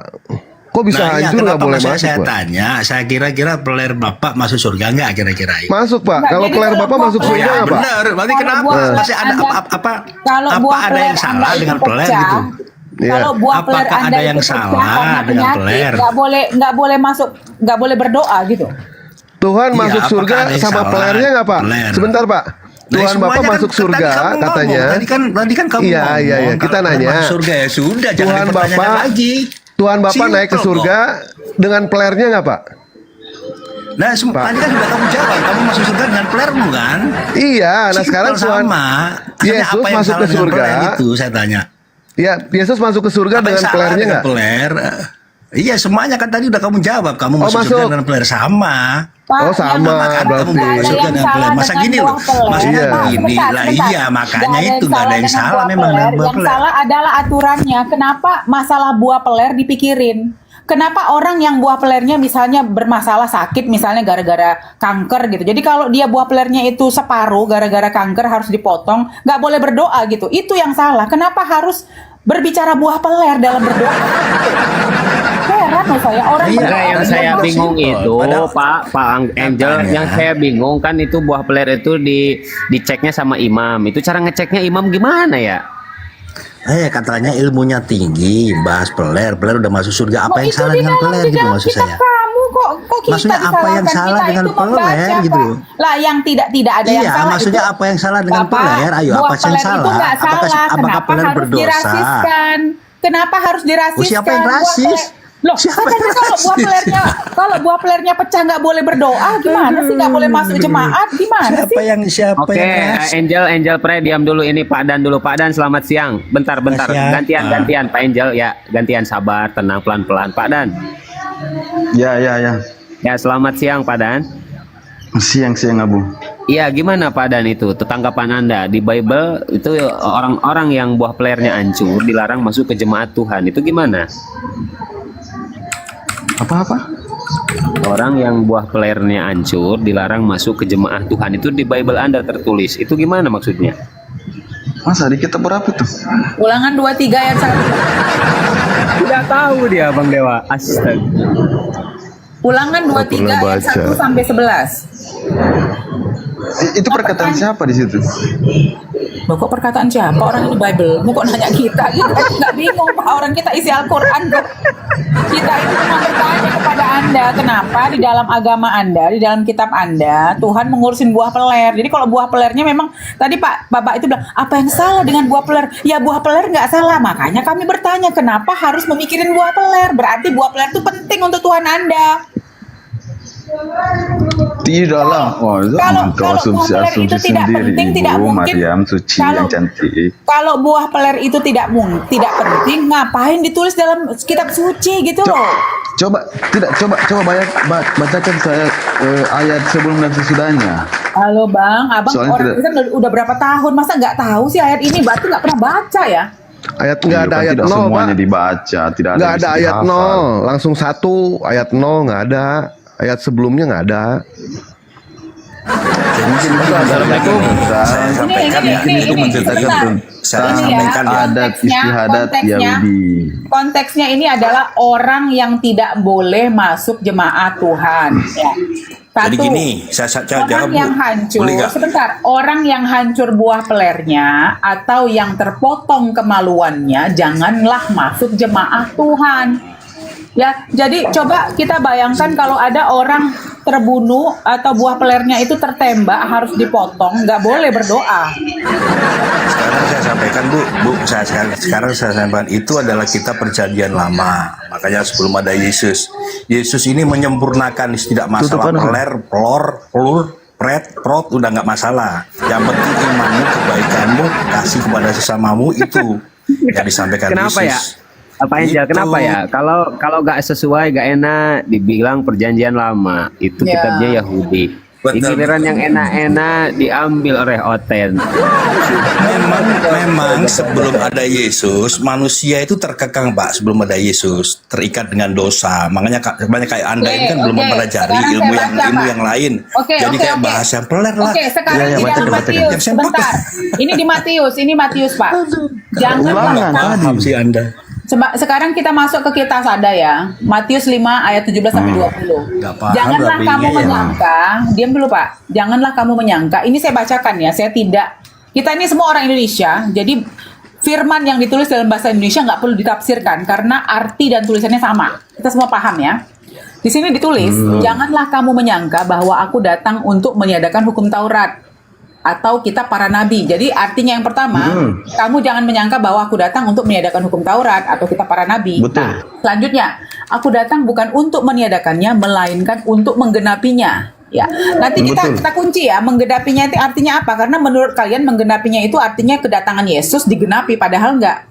Nih, karena aku berkata kepadamu, sesungguhnya selama belum lenyap langit dan bumi ini, satu iota atau satu titik pun tidak akan ditiadakan dari hukum Taurat. Jelas ya bahwa langit belum runtuh. Langit belum runtuh, berarti tidak satu iota pun ditiadakan ya. Oke, betul. Karena itu, siapa yang meniadakan salah satu perintah hukum Taurat, sekalipun yang paling kecil dan mengajarkannya demikian kepada orang lain, ia akan menduduki tempat yang paling rendah di dalam kerajaan sorga. Yang meniadakan. Sekarang saya tanya ya. Kita lihat ini, sebentar Pak. Saya masuk ke dalam ajaran Yesus ya. Masuk ke ajaran Yesus sebentar.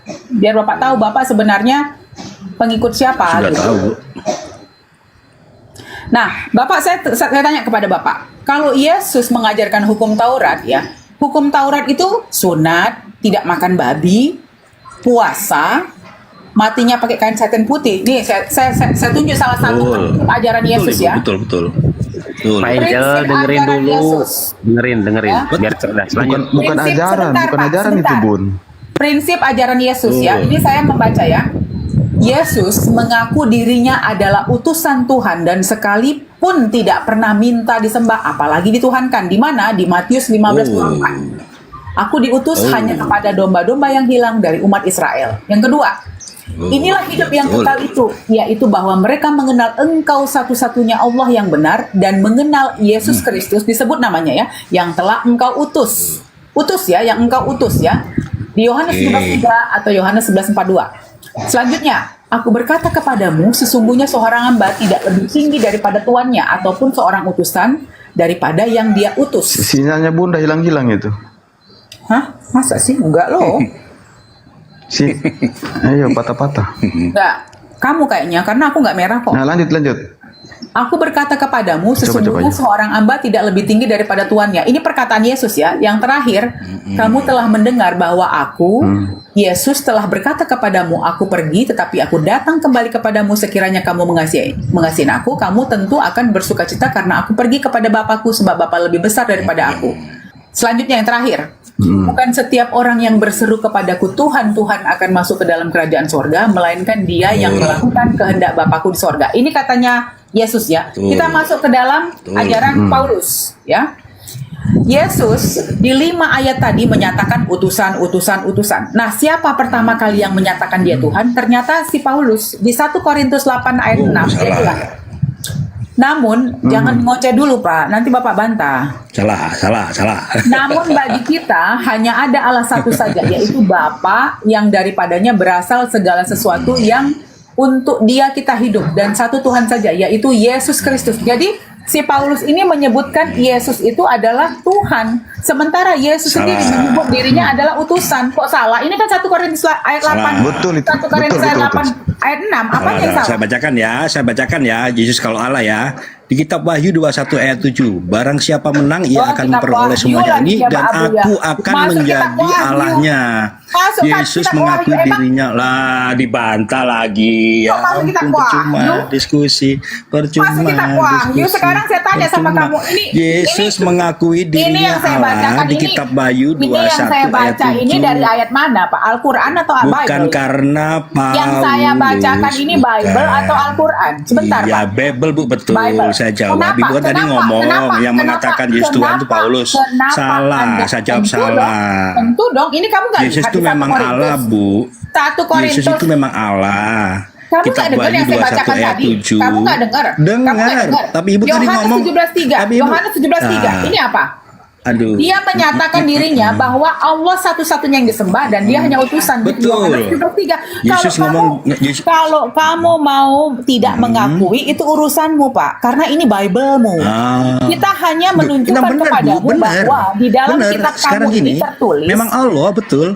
Allah betul. Siapa bilang? Memang betul Dia Allah bilang memang. satu-satunya bahwa Yesus Kristus adalah utusan. Betul. Dia Sekarang saya jawab ya dalilnya. Dia sebutkan bahwa satu-satunya, betul. satu-satunya itu tidak mungkin jadi 2, apalagi jadi 3. Kamu nggak ngerti bahasa Inggris? Sekarang saya jawab lagi ya. Yesus pernah mengatakan yang disembah dan Yesus Kristus disebut namanya hanya utusan. Sekarang saya tanya sama Anda, kalau kamu anggap Yesus itu Tuhan, namanya bukan utusan. Jelmaan. Ya oke. Sekarang jelmaan, saya jawab bukan ya utusan. dalilnya ya bahwa Yesus itu Allah ya. Di kitab Wahyu 21 ayat 7, barang siapa menang ia akan memperoleh semuanya ini dan aku akan menjadi Allahnya. Yesus langsung ngomong dirinya loh. Aku akan menjadi. Emang gitu Bu. Ini dibahas Itu keimanan saya. Kenapa saya percaya Yesus itu Allah gitu. Kalau diskusi jangan bawa Kitab iman Pak. Wahyu Karena ada 21 ayat manusia 7. yang menyembah sendal atau menyembah keris. Jadi jangan ngomong iman di sini, harus bukti. Yesus ngomong Kalau di kamu kitab bicara Wahyu 21 iman, ayat nggak 7 ada. dia Ini- menyatakan dirinya Allah. Jadi Aku akan menjadi 17:3 Allahnya. siapa yang ngomong? Yohanes Dan 17:3 ia akan siapa yang menjadi ngomong? anakku. Kalau Yesus Yohanes misalkan 17:3 salah, siapa yang ngomong? Yohanes pasti Yesus 17:3 ya siapa yang ngomong? dihukum sama Jawab Tuhan dulu, kalau dia Pak. mengaku dirinya Allah.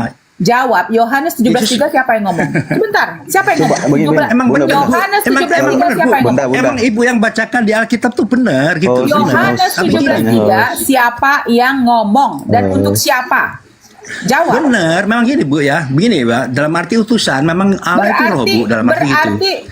Memang Yesus itu menyatakan menuju kepada Allah, betul, menuju Utusan kepada itu Allah. adalah orang Betul. lain. Kalau dia datang, kalau dia adalah Tuhan sendiri, namanya jelmaan. Bukan Oke, utusan. terus di kitab Wahyu 21 ayat 7 artinya apa Bu? Saya tanya sekarang. Aku akan menjadi Allahnya artinya apa Bu? Yesus ngomong aku akan menjadi Allahnya. Sekarang ini Loh, dijawab memang itu, Pak. Bu. Yohanes 17:3 ini untuk siapa dan kenapa Yesus di sini berkata dia hanya utusan dan Nah satu-satunya iya, yang sekarang disembah di itu kitab adalah Wahyu Allah. Yesus mengatakan dirinya Allah. Aku akan menjadi Allahnya. Yesus ngomong sendiri loh. Ini jelas Aku akan bahwa menjadi Allahnya dan ia akan satu-satunya yang menjadi disembah anakku. itu Orang-orang Allah. yang Oh, kenapa si Angel kau?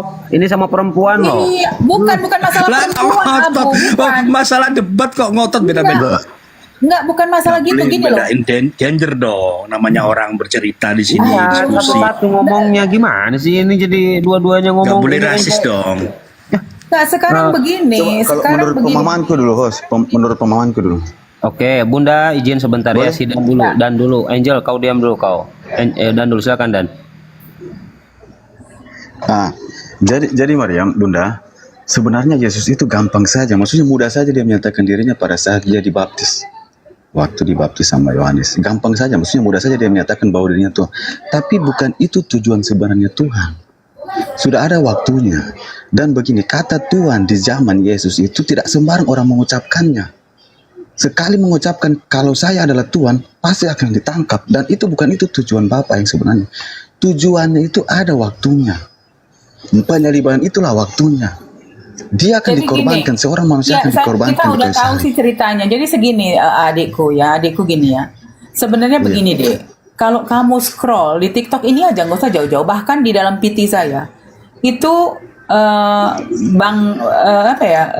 siapa namanya Paul Jang sama salah satu debaters itu yang namanya Wak Labu itu mereka berbicara, itu yang bicara bukan Islam loh, mereka sama Kristen. Si Wak Labu bilang Tuhan Yesus itu, si Paul Zhang bilang bukan, bahasa aslinya itu kurios, artinya Tuhan. Itu dibuat LAI jadi Tuhan, padahal itu aslinya bahasanya Tuhan. Jadi gini deh, maaf ya, dalam konteks saling menghargai, kami nggak mau memaksakan kamu. Karena yang membantah ajaran kamu sendiri bukan kami deh. Kalau kami jelas, kami berpatokan kepada Al-Quran dan apa yang dituliskan 1400 tahun yang lalu masih kami laksanakan sampai hari ini. Nggak ada keraguan di antara kami. Karena apa? Semua umat Islam di dunia ini selalu sembahyangnya sama, jamnya begini, sama. Jadi sebentar. Kenapa? Jadi gini deh, kalau kamu mau belajar, kamu kan masih muda dan aku lihat kamu sopan. Cobalah belajar dulu. Tua saya kayaknya. Sejarah kitab Tua saya kamu kayaknya, udah Bunda. tahu, saya 52 tahun. Anda berapa? Anda 30 aja nggak saya nyampe. 40-an, Bunda. Iya, Bunda ini udah tua, Bunda 40-an, udah. 40-an. Saya Ini udah tua, ibu saya 52 Bunda tahun. ini. Ibu Jadi saya. jadi gini ya. Di sini maaf ya. Walaupun maaf ya. Jadi begini. Yang sebentar. Yang ngasih koin saya ini terima kasih, tapi maaf 207 ini kalau dirupiahkan berapa sih? Nggak sampai 10.000 kayaknya. Jadi kita di sini bukan cari duit. Abu, saya belum ada koin kina, Abu. Sebentar, kita di Kasih sini koin bukan juga, cari Bu. uang. Betul. Sebentar, kita akan kasih. Di sini tuh nggak cari uang. Kita ini berdiskusi. Yang saya bacakan di ayat Betul, kamu betul. tadi tidak pernah menghilangkan satu titik pun. Nggak pernah saya hilangkan. Kenapa? Betul. Dosa dong saya menghilangkan kata-kata. Iya, Tapi betul. saya cuma menegaskan kepada kamu, Dek, atau Bang Angel. Ini kan Yohanes Iya. 17:3 kan diambil dari kitab suci kamu. Kok kamu betul, saya betul. tanya isi 17:3, kamu masuk ke yang kitab Enggak, lain, Bu, jelaskan gini. aja. Jadi kan gitu. gini, Bu. Jadi kan kitab kan ayat kan cuman bukan itu, Bu, yang saya maksud. Itu panjang, Bu. Ada ribuan kata. Dalam arti kita itu nanti membahas Yesus itu menyatakan diri Allah itu ada gitu. Jadi menggambarkan dia itu Allah, sosok Allah itu ada. Bang Angel, Waktu jadi waktu gini dia ya, Bang lahir Angel. disembah, dia tidak menolak, udah ada gambarannya di situ bahwa Yesus tuh kan kalau dia misalkan jangan sembah aku dong gitu. Kan disembah waktu dia baru lahir. Banyak orang dari suku apa itu datang menyembah, bawa perhiasan, membawa menyan. Dia Tidak ada disembah yang waktu menyembah, bayi. orang dia lahir aja dia itu disembunyikan, kan dia tidak ada bapaknya, Pak. Di Iya, zaman tapi kan ada orang majus, Bu. Ada orang Di majus zaman- bahasanya dulu itu. Orang di majus. zaman itu, Pak. Orang majus datang membawa persembahan kepada Yesus, menyembah bayi gitu. Nah, itu udah dia tidak menolak disembah. Ada kok, ibu lihat di Google nanti ada Tidak ayat-ayatnya ada. bahwa Yesus disembah, dia tidak menolak. Nanti baca. Yesus disembah Nggak, gitu, sekarang ketik gini, aja. Pak, Nanti dengan ada segala ayat-ayatnya. hormat ya, dengan Dia segala tidak hormat pernah ya, Pak, menolak. ya. Dengan segala hormat ya, Pak, ya, bahwa gini, kita nggak usah terlalu merujuk kepada kitab ini. Kenapa? Karena pertama, kitab Bapak aja di kitab Sabda tertulis penulis kitab-kitab Bapak ini anonimus, tidak diketahui siapa. Itu satu, ya. Jadi gini, kalau Bapak merasa Bapak pengikut Yesus, sebenarnya gampang. Kalau Bapak mengikuti Yesus, Bapak namanya Yahudi bukan Kristen. Karena apa? Ya. Karena Yesus itu orang Yahudi dan yang diajarkan Taurat. Jadi kalau Bapak mengikuti kitab Perjanjian Baru yang ditulis oleh Paulus ini siapa, Pak? Karena Bapak kan menuhankan gini ya. Yesus dan Bapak bilang Bapak pengikut Yesus. Memang Kalau Tuhan, Bapak, Bu, Yesus, Bu. ya itu hak Kan ada Bapak ayatnya, sih. aku Itu- akan menjadi Allahnya. Yesus kan ngomong, barang siapa menang, dia ngomong itu orang menang itu masih orang yang baik, masuk surga lah. Dan dia ngomong aku akan menjadi Allahnya. Nah, Yesus ngomong Bapak gitu. Bapak Angel terhormat. Bapak Angel paham kan, kitab suci Bapak ini tidak ada hubungannya sama Yesus karena Yesus selama hidup mengajarkan Taurat. Nah, sekarang Bapak tahu penulis Bapak kitab Bapak ini Paulus. Bentar Angel, Bundaku izin sebentar ya Bunda. Ini Pak Baal ini udah atur kayaknya. Iya, Pak Baal silahkan ditampilkan data karena kalau Pak Baal ngomong itu selalu menampilkan data, selalu open cam. Nah ini saya sukanya dengan Pak Baal. Jadi kalau Kristen menyanggah berarti menyanggah biblosnya sendiri gitu. Silakan Pak Baal. Woi. Bang Dewa aja dulu, Bang Dewa nggak enak sama Bang Dewa udah nunggu lama. Silakan Bang Lot, Bang. Nah, supaya nggak jadi berhala. Yang lain. Peri, Assalamualaikum Mahi Peri. Iya, supaya nggak jadi berhala yang lain. Silakan. Masya Allah. Nah ini Bang Dewa kayaknya jam segini lagi di luar. Silakan Bang Dewa. Enggak, Dewa sih ingin memastikan mengenai soal masalah ulangan 23 nomor 1 itu ya, perjanjian lama. Kan Yesus itu mengikuti yang namanya perjanjian lama atau mengikuti yang namanya Taurat. Di dalam ulangan 23 nomor 1, orang yang buah pelirnya hancur atau kemaluannya terpotong dilarang masuk jemaat Tuhan. Ini kan jelas ya. Sebentar Jal. Sebentar. Muncul nih mulai ini. Ya, sebentar. Ini ayat loh ini. Ini firman Theos. Firman Theos. Dengarkan ketika dibacakan firman Theos ya. Orang yang buah pelirnya hancur dan kemaluannya terpotong dilarang masuk jemaah Tuhan. Sementara Angel sebentar santai ya. Ya aku santai karena aku nggak sih, bentar tenang aja ngobrol aja. Di mute aja. Bang Dewa, saya mau izin turun Bang Dewa. Sebelum turun saya sampaikan Assalamualaikum warahmatullahi wabarakatuh. Saya sampaikan bentar ya. Waalaikumsalam. Dia bohong. Wahyu 21 nomor 7 bukan perkataan Yesus. Itu ya harus dicek. Izin pamit. Ayo. Ustaz Abuya, Assalamualaikum warahmatullahi wabarakatuh. Saya pesan bukan perkataan Yesus. Jangan dulu apologet. Ayo coba kalau bohong dibuka dalilnya. Ayo. Bicara dulu Ayo dalilnya dibuka kalau dia bohong. Bentar Dewa. Sematan perkataan Yesus dalam Bible itu ditandai dengan warna apa? Merah. Merah. Buka Wahyu 21 nomor 7. Warna apa? Bedakan dengan Yohanes 17 nomor 3. Loh. Anda kan mengatakan dari tadi, sebenarnya saya malas naik, cuman Anda kan mengatakan bahwa Wahyu 21 nomor 7 itu adalah perkataan Yesus. Sedangkan penyematan perkataan Yesus dalam Bible Anda disematkan dengan tulisan berwarna merah. Contohnya Yohanes 17 nomor 3. Hidup yang kekal itu yaitu mengenal satu-satunya Allah. Tulisannya merah nih. Lalu Anda mengutip bahwa ada pengakuan Yesus dalam Wahyu 21 nomor 7 adalah pengakuan Yesus. Anda buka dulu di situ. Kalau itu adalah benar pengakuan Yesus, kenapa tulisannya bukan warna merah? Kalau bukan tulisannya warna merah, itu pengakuan siapa? Apa? Yang mana tulisannya merah? Coba dibuka situ di on cam situ. Maksudnya merah kayak gimana sih yang dimaksud? Oke, saya pasang. Bang Baal nih, saya minta tolong sebelum saya turun nih. Saya ganggu Bang Dewa lagi mau diskusi. Ini buat edukasi aja. Enggak apa-apa. Lanjut aja. Datanya. Kita mencerdaskan yang di bawah. Saya contohkan aja simpel nih. Saya contohkan biar simpel ini ya. Biar cepat nih sebelum saya turun. Nah, jadi gini. Nih, saya contohkan yang simpel dulu, yang kecil dulu nih. Oke, saya SS dulu. Karena satu perangkat, oke saya pasang ya.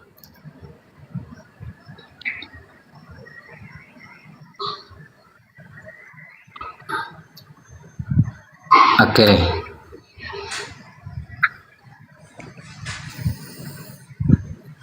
Ini contoh ya. Contoh yang ini. Nih, saya pasang. Ini contoh. Ini tulisan perkataan Yesus warna merah kan? Betul tidak? Ini contoh dulu satu nih. Warna merah kan? Betul tidak? Udah kelihatan belum? Halo? Kelihatan. Saya tanya. Oke. Saya tanya. Kira-kira misalkan kalau bukan Yesus siapa? Ayo saya tanya. Tenang dulu. Kau mengatakan tenang. Wahyu 12 ayat 7 kau mengatakan itu perkataan Yesus kan? Sekarang kita buka Wahyu 12. Iya. Oke. Kita buka nih. Sabar ya, tenang. Sabar. Saya bacakan ya. Santai, brother. Tenangkan pikiranmu. Tenangkan pikiranmu, santai dulu. Kita buka Wahyu.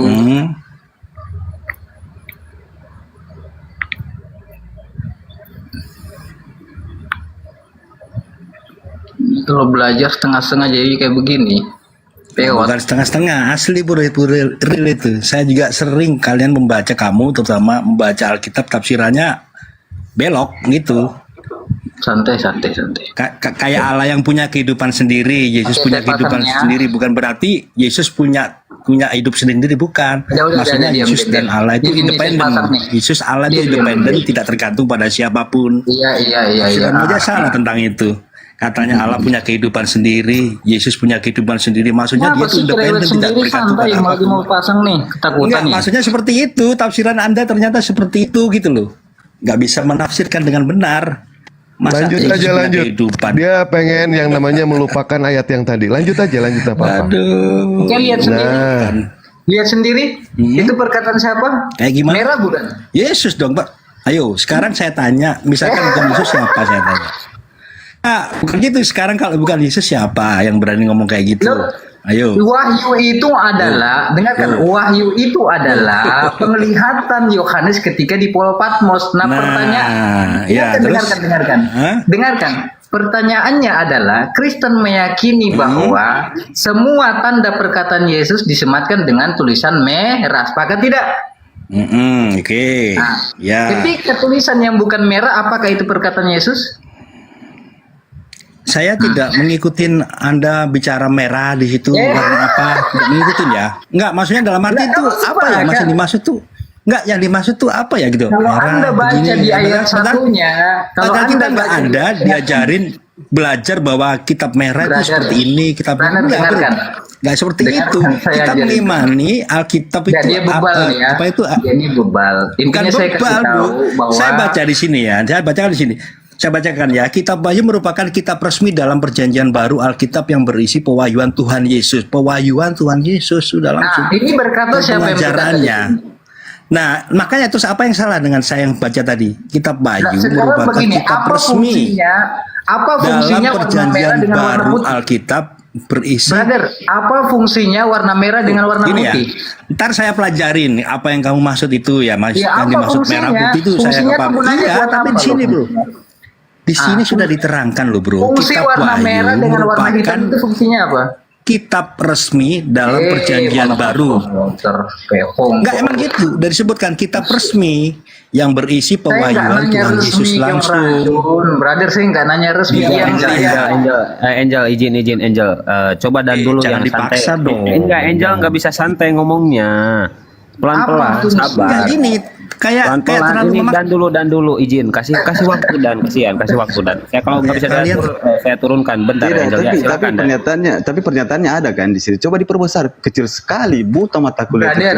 Kalau Anda baca di ayat 1, saya ajarin Anda jurus cuma Anda baca di ayat satunya. Kalau Anda baca di ayat satunya, di situ terang, di situ diterangkan ayat 21 nomor satunya. Dengarkan baik-baik, saya ajarin kamu tentang itu. Aduh, perbesar supaya dilihat sama-sama semua apa isinya. Tulisannya di sini adalah barang siapa yang mengikuti pengajaran. Aduh. Oh ya. Barang siapa? Bacalah sendiri. Capek juga jelasin kepada orang yang suka. Bagaimana saya mau baca tulisannya? Dengarkan baik-baik. Di sini kan diterangkan, ya kan?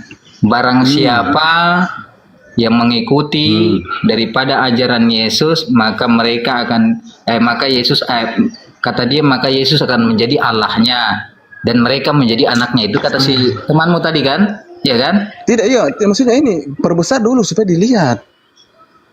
Ribet banget sih.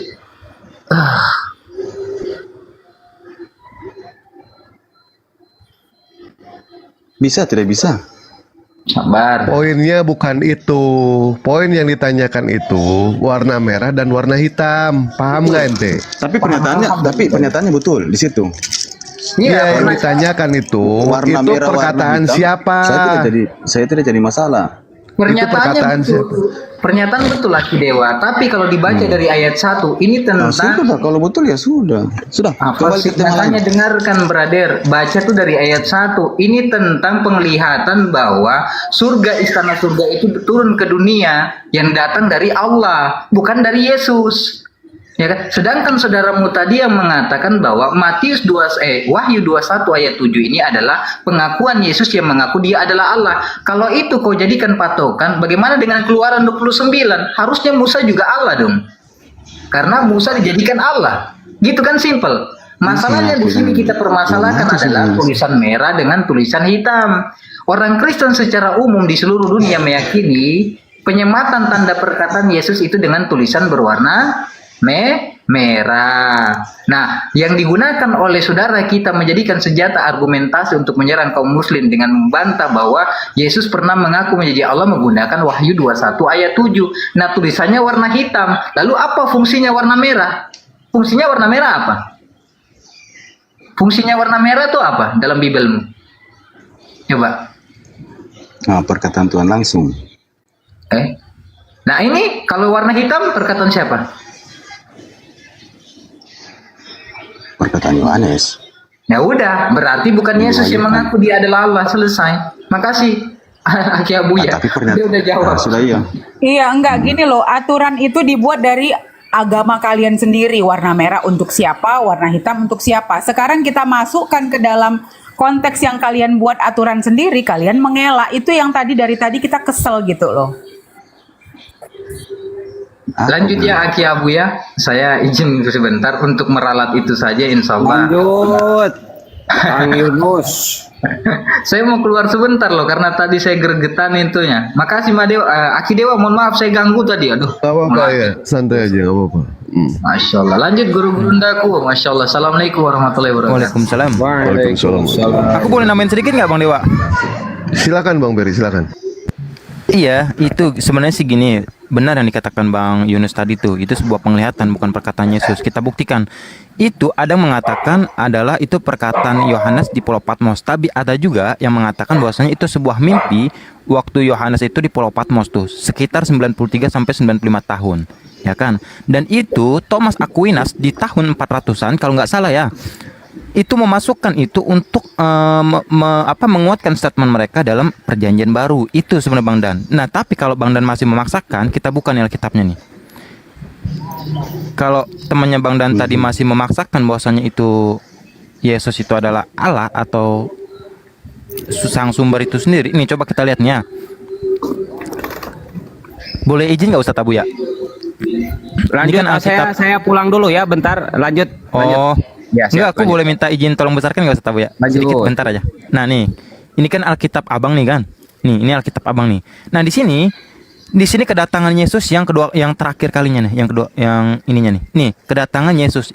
Nah, di sini teman-teman kita lihatnya di ayat ke-9-nya mengatakan bahwasanya tetapi ia berkata kepadaku, ini malaikat Yesus nih. Bapak-bapak gereja juga setuju bahwasanya ini malaikat Yesus yang datang kepada di tengah-tengah murid-muridnya nih. Janganlah berbuat demikian. Aku adalah hamba nih, sama seperti engkau dan saudara-saudaramu, para nabi dan semua mereka yang menuruti segala perkataan kitab ini. Sembahlah Allah. Kenapa nggak sembahlah Yesus? Ini kan akan menjadi sebuah pertanyaan nih Bang Dan. Kenapa nggak suruh menyembah kepada Yesus? Kenapa menyembah kepada Allah? Yesus itu kan Allah. Lah, Bang, kalau misalkan di sini saya dijadikan sembahlah aku, bisa nggak? Yesus itu kan perkataan, Yesus itu kan firman. Itu yang patah-patah ini siapa? Sinyalmu? Nggak tahu, Bang. Bang, kalau misalkan Yesus adalah sang sumber itu sendiri, Bang, kenapa di sini menjadi sembahlah Allah, Bang? Abang boleh buka nih, Bang. Abang boleh buka di sini juga ada perkataan Alfa dan Omega nih. Yesus itu kan Allah, Yesus itu kan firman, Yesus itu kan perkataannya. Aku adalah Alfa dan Omega. Iya, betul. Nah, Yesus di sini Bang, di sini coba ini kan Alfa dan Omega, di sini dikatakan ini. Iya, Yesus tetapi itu ia berkata Allah. kepadaku. Yesus itu kan perkataannya Allah. Kok perkataannya Allah sih? Yaudah, gini aja loh Bang. Kasih aku ayatnya di mana Yesus adalah Bapa sang sumber itu sendiri. Banyak, Bang. Ya di mana? Itu satu, aku adalah Alfa dan Omega. Kalau bukan itu Alfa dan Omega itu siapa yang bisa jadi Alfa dan Omega itu? Awal dan akhir itu kalau bukan. Ya Bapa lah Bang, sang sumber lah. Ya itu Bapa itu ya Yesus itu. Dari mana Bang? Bang, ini nih ya, ini kan bicara wahyu kan. Ini bicara wahyu nih Bang. Sebentar, bahkan di Wahyu 19 di ayat Makanya ke-10-nya juga kita bilang Tritunggal. Yang jadi permasalahan Tritunggal. kok Tritunggal? Bang, ini ketika Permasalahannya Tritunggal. gimana sih? Dengerin dulu Bang. Nih di sini ketika mereka tersungkur di depan kakinya untuk menyembah kepada Yesus nih, lihat nih, untuk menyembah kepada Yesus dia ini Bang tertuju kepada Yesus nih. Tetapi Yesus berkata kepadaku, janganlah berbuat demikian. Aku adalah hamba sama dengan engkau dan saudara-saudaramu. Itu ya. Itu Iya. di mana itu? Wahyu Bang, kan masih bicara wahyu kan tuh, wahyu nih. Oh iya. Kenapa nggak dibiarkan untuk menyembah kepada Yesus? Kalau misalkan dia adalah sang sumber itu sendiri. Ketika dia tersungkur di depan kaki Yesus untuk menyembah kepada Yesus, tetapi Yesus berkata, janganlah berbuat demikian Bang. Aku adalah hamba nih. Kenapa nggak dibiarkan untuk, kalau misalkan dia adalah sang sumber itu sendiri, kenapa nggak dibiarkan dia untuk menyembah kepada Yesus? Ini perkataannya sebelum Yesus disalibkan. Enggak, aku nanya. Ketika kan tadi kan Abang mengatakan, sebentar Bang, jangan lari dulu Bang. Tunggu pada. Ya. Nah. Ini perkataan Yesus waktu sebelum disalibkan atau pas Yesus sudah Itu udah disalibkan Bang, itu udah disalibkan. Makanya aku tanya Bang, ketika Abang mengatakan Yesus adalah sang sumber itu sendiri, kenapa nggak dibiarkan waktu mereka ini tersungkur di depan Yesus untuk menyembah kepada Yesus? Kenapa nggak dibiarkan? Terus maka Nah, tadi kan Abang meyakini Yesus adalah sang sumber itu sendiri kan? Setuju nggak? Abang meyakini Yesus adalah sang sumber itu sendiri. Kenapa nggak dibiarkan waktu mereka tersungkur di depan kaki Yesus untuk menyembah Yesus? Iya, begini, tetapi Yesus berkata, jangan berbuat demikian. Aku adalah hamba Bang. Bapak ini, iya. Iya. Iya hamba. Ini kesaksian Yesus loh. Ini kesaksian Yesus Iya, loh Bang. hamba yang Lah berarti kan Iya, kenapa nggak dibiarkan Bang? Satu dia mengatakan.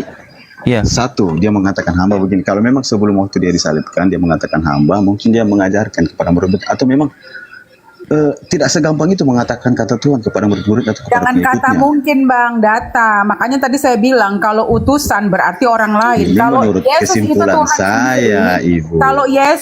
Kalau Yesus itu Tuhan sendiri, namanya Karena penjelmaan, begini jelmaan, Bunda, bukan tidak utusan. sembarang menggunakan kata Tuhan di zaman itu.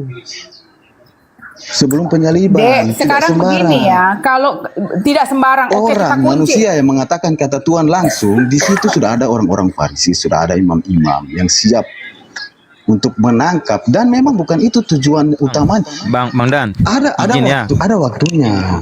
Bang Dan, kalau Abang membuat kesimpulan Ya. sendiri, coba Abang boleh lihat di dalam Bible-nya Abang. Setiap penutup Bang ada perkataan gini nih. Aku bersaksi kepada setiap orang yang mendengar perkataan-perkataan nubuat dari kitab ini. Jika seseorang menambahkan sesuatu perkataan-perkataan ini, maka Allah atau Bapa yang sumber itu sendiri akan menambahkan kepadanya malapetaka Bang. Kenapa Abang bisa membuat kesimpulan Bang? Bagaimana? Lah, Abang baca nih. Iya, Yesus itu ada. Yesus ini kan itu penutup adalah wahyu nih. Allah. Lah, kenapa? Paham dulu. Bang, makanya kan tadi aku bilang kalau Yesus adalah sang sumber itu sendiri, kenapa nggak dibiarkan waktu tersungkur menyembah kepada Yesus? Itu kan kesaksian Yesus. Tersungkur di kakinya. Itu kan kemanusiaannya. Dia nggak ada menambahkan. Yesus itu sering membuat pengajaran itu melalui perumpamaan. Jadi dia menjabarkan gitu loh. Ya Bang, Bukan dia membuat penambahkan. kesimpulan loh. Bang, dalam 2 Petrus pasal 1 ayat 20 sampai 21, janganlah engkau menafsirkan kitab. Mana ayatnya, coba menafsirkan, tentang menafsirkan. Oke, aku buka ya. Maksudnya mungkin tersungkur di kaki Yesus. Ya kan memang itu kan Kemanusiaannya. kesaksian Yesus Bang. Kok kemanusiaannya Bang? Pada saat itu Yesus udah mati apa belum? Makanya enggak, saya tanya di wahyu itu Yesus udah mati, udah disalibkan atau belum? Mengajarkan berdoa, dia mengajarkan berdoalah kepada Bapa. Enggak, saya tanya Bang, di kitab wahyu itu Yesus udah disalibkan atau belum? Dia itu Saya belum baca semua, saya belum baca semua. Makanya saya tanyakan ke kau tadi. Kalimat Kau kan Yesus sudah di sering situ baca dia juga. menolak untuk disembah supaya tidak ada lagi manusia setelah dia nanti ada yang dimuliakan gitu loh. Bang, tadi teman Abang mengatakan Coba Yesus paham adalah sang dulu, sumber Kes, itu ya. sendiri, ya kan? Jikalau Yesus adalah sang sumber itu sendiri, Bang, kenapa nggak dibiarkan waktu mereka tersungkur dan menyembah kepada Yesus? Ya memang tidak boleh. Lah kenapa nggak dibiarkan? Katanya Yesus adalah sang sumber itu sendiri. Perkataan kan Yesus ini firman Allah. Yesus itu Jadi adalah kalau Allah, sudah kan gitu. Ya di mana ayat? sudah di surga Ayatnya di mana, Bang? Sudah lain Ketika ceritanya. dia Beda di saat di itu, beda dia di itu surga, Bang. sebagai manusia kan, tubuhnya sebagai manusia ketika itu kan. Cobalah Jadi dia menolak paham-paham lah. Nah sekarang aku tanya, ketika Yesus, Bang, Abang mengatakan ketika dia di bumi ini masih menjadi tubuh manusia, ketika dia langit masih memakai tubuh manusia apa enggak? Sudah tidak, sudah Bapak itu sudah Yesus. Bang, abang boleh buka Alkitab Abang. Di sana mengatakan ketika Yesus terangkat di surga, lihatlah anak manusia duduk di sebelah kanan Allah Bapa, masih manusia, Bre. Iya, anaknya itu yang dibilang manusianya. Dia lahir menjadi anak. Lahir dari Bunda Maria. Tadi katanya nggak ada. Gimana sih, Abang Dan? Paham.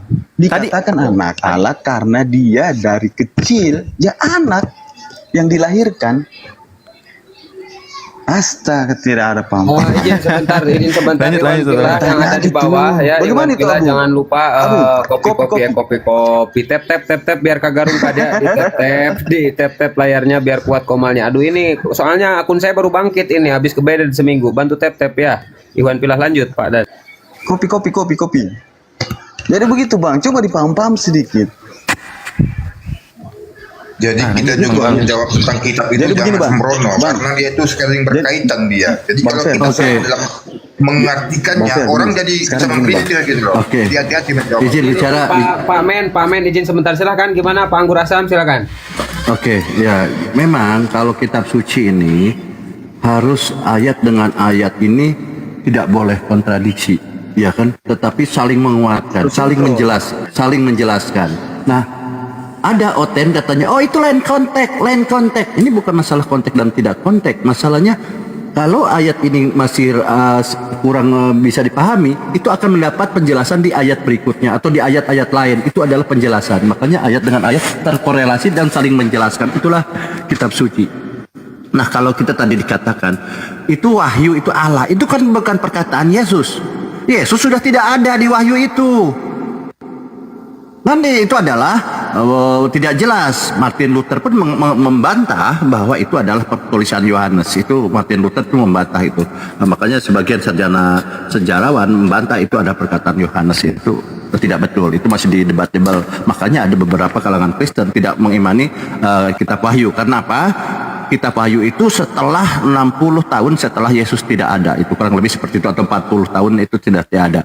Jadi karena di ayat lain mengatakan, Yesus berkata, segala firman yang telah aku terima telah ku sampaikan kepada mereka dan mereka menerimanya. Jadi Yesus pada saat hidupnya telah menerima segala firman dari Bapaknya, sudah diterima dan telah diberikan kepada murid-muridnya semua. Selesai sebenarnya. Tugas Yesus menyampaikan firman, selesai. Muncullah cerita di Pulau Patmos, muncul Tuhan Yesus muncul lagi. Ya ini berarti Yesus tidak konsisten di sana. Artinya dia berbohong, katanya segala firman telah disampaikan. Kenapa muncul lagi di Patmos? Nah itu makanya saya bilang ayat dengan ayat itu harus terkorelasi, ya kan? Makanya Martin Luther itu tidak percaya kitab Wahyu itu. Betul seperti itu. Kemudian kita lihat, kita pakai data ya, izin sedikit ya. Mungkin kita harus beri sedikit edukasi kepada saudara-saudara Kristen ya. Yesus ini bukan Allah, apalagi Tuhan. Tuhan bukan Allah, Allah Tuhan. Nah, seperti ini. Sekarang saya tanya Bang Willy. Manusia mana coba bisa menyembuhkan orang buta? Manusia mana coba bisa dokter banyak. Kenapa sih repot? Saya pun bisa. Coba yang suruh datang ke sini yang buta saya sembuhkan. Gampang. Coba kita lanjut ya. Jangan lari kemana-mana dulu. Itu Bang. Bisa, saya bisa, dokter bisa. Oke, sebentar ya. Bang Anggur lagi cari data kan. Aku mau ngomong sama. Saya sudah ketemu datanya. Saya nggak perlu lama kalau saya itu. Jadi di sini ya kita lihat ya.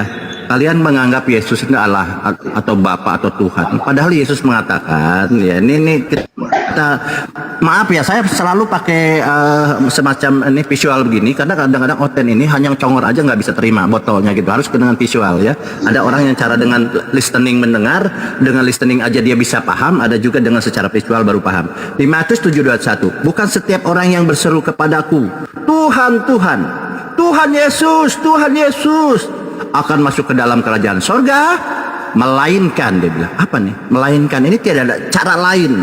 Artinya tidak ada cara lain. Kamu tidak ada cara lain. Melainkan dia yang melakukan kehendak Bapakku yang di sorga.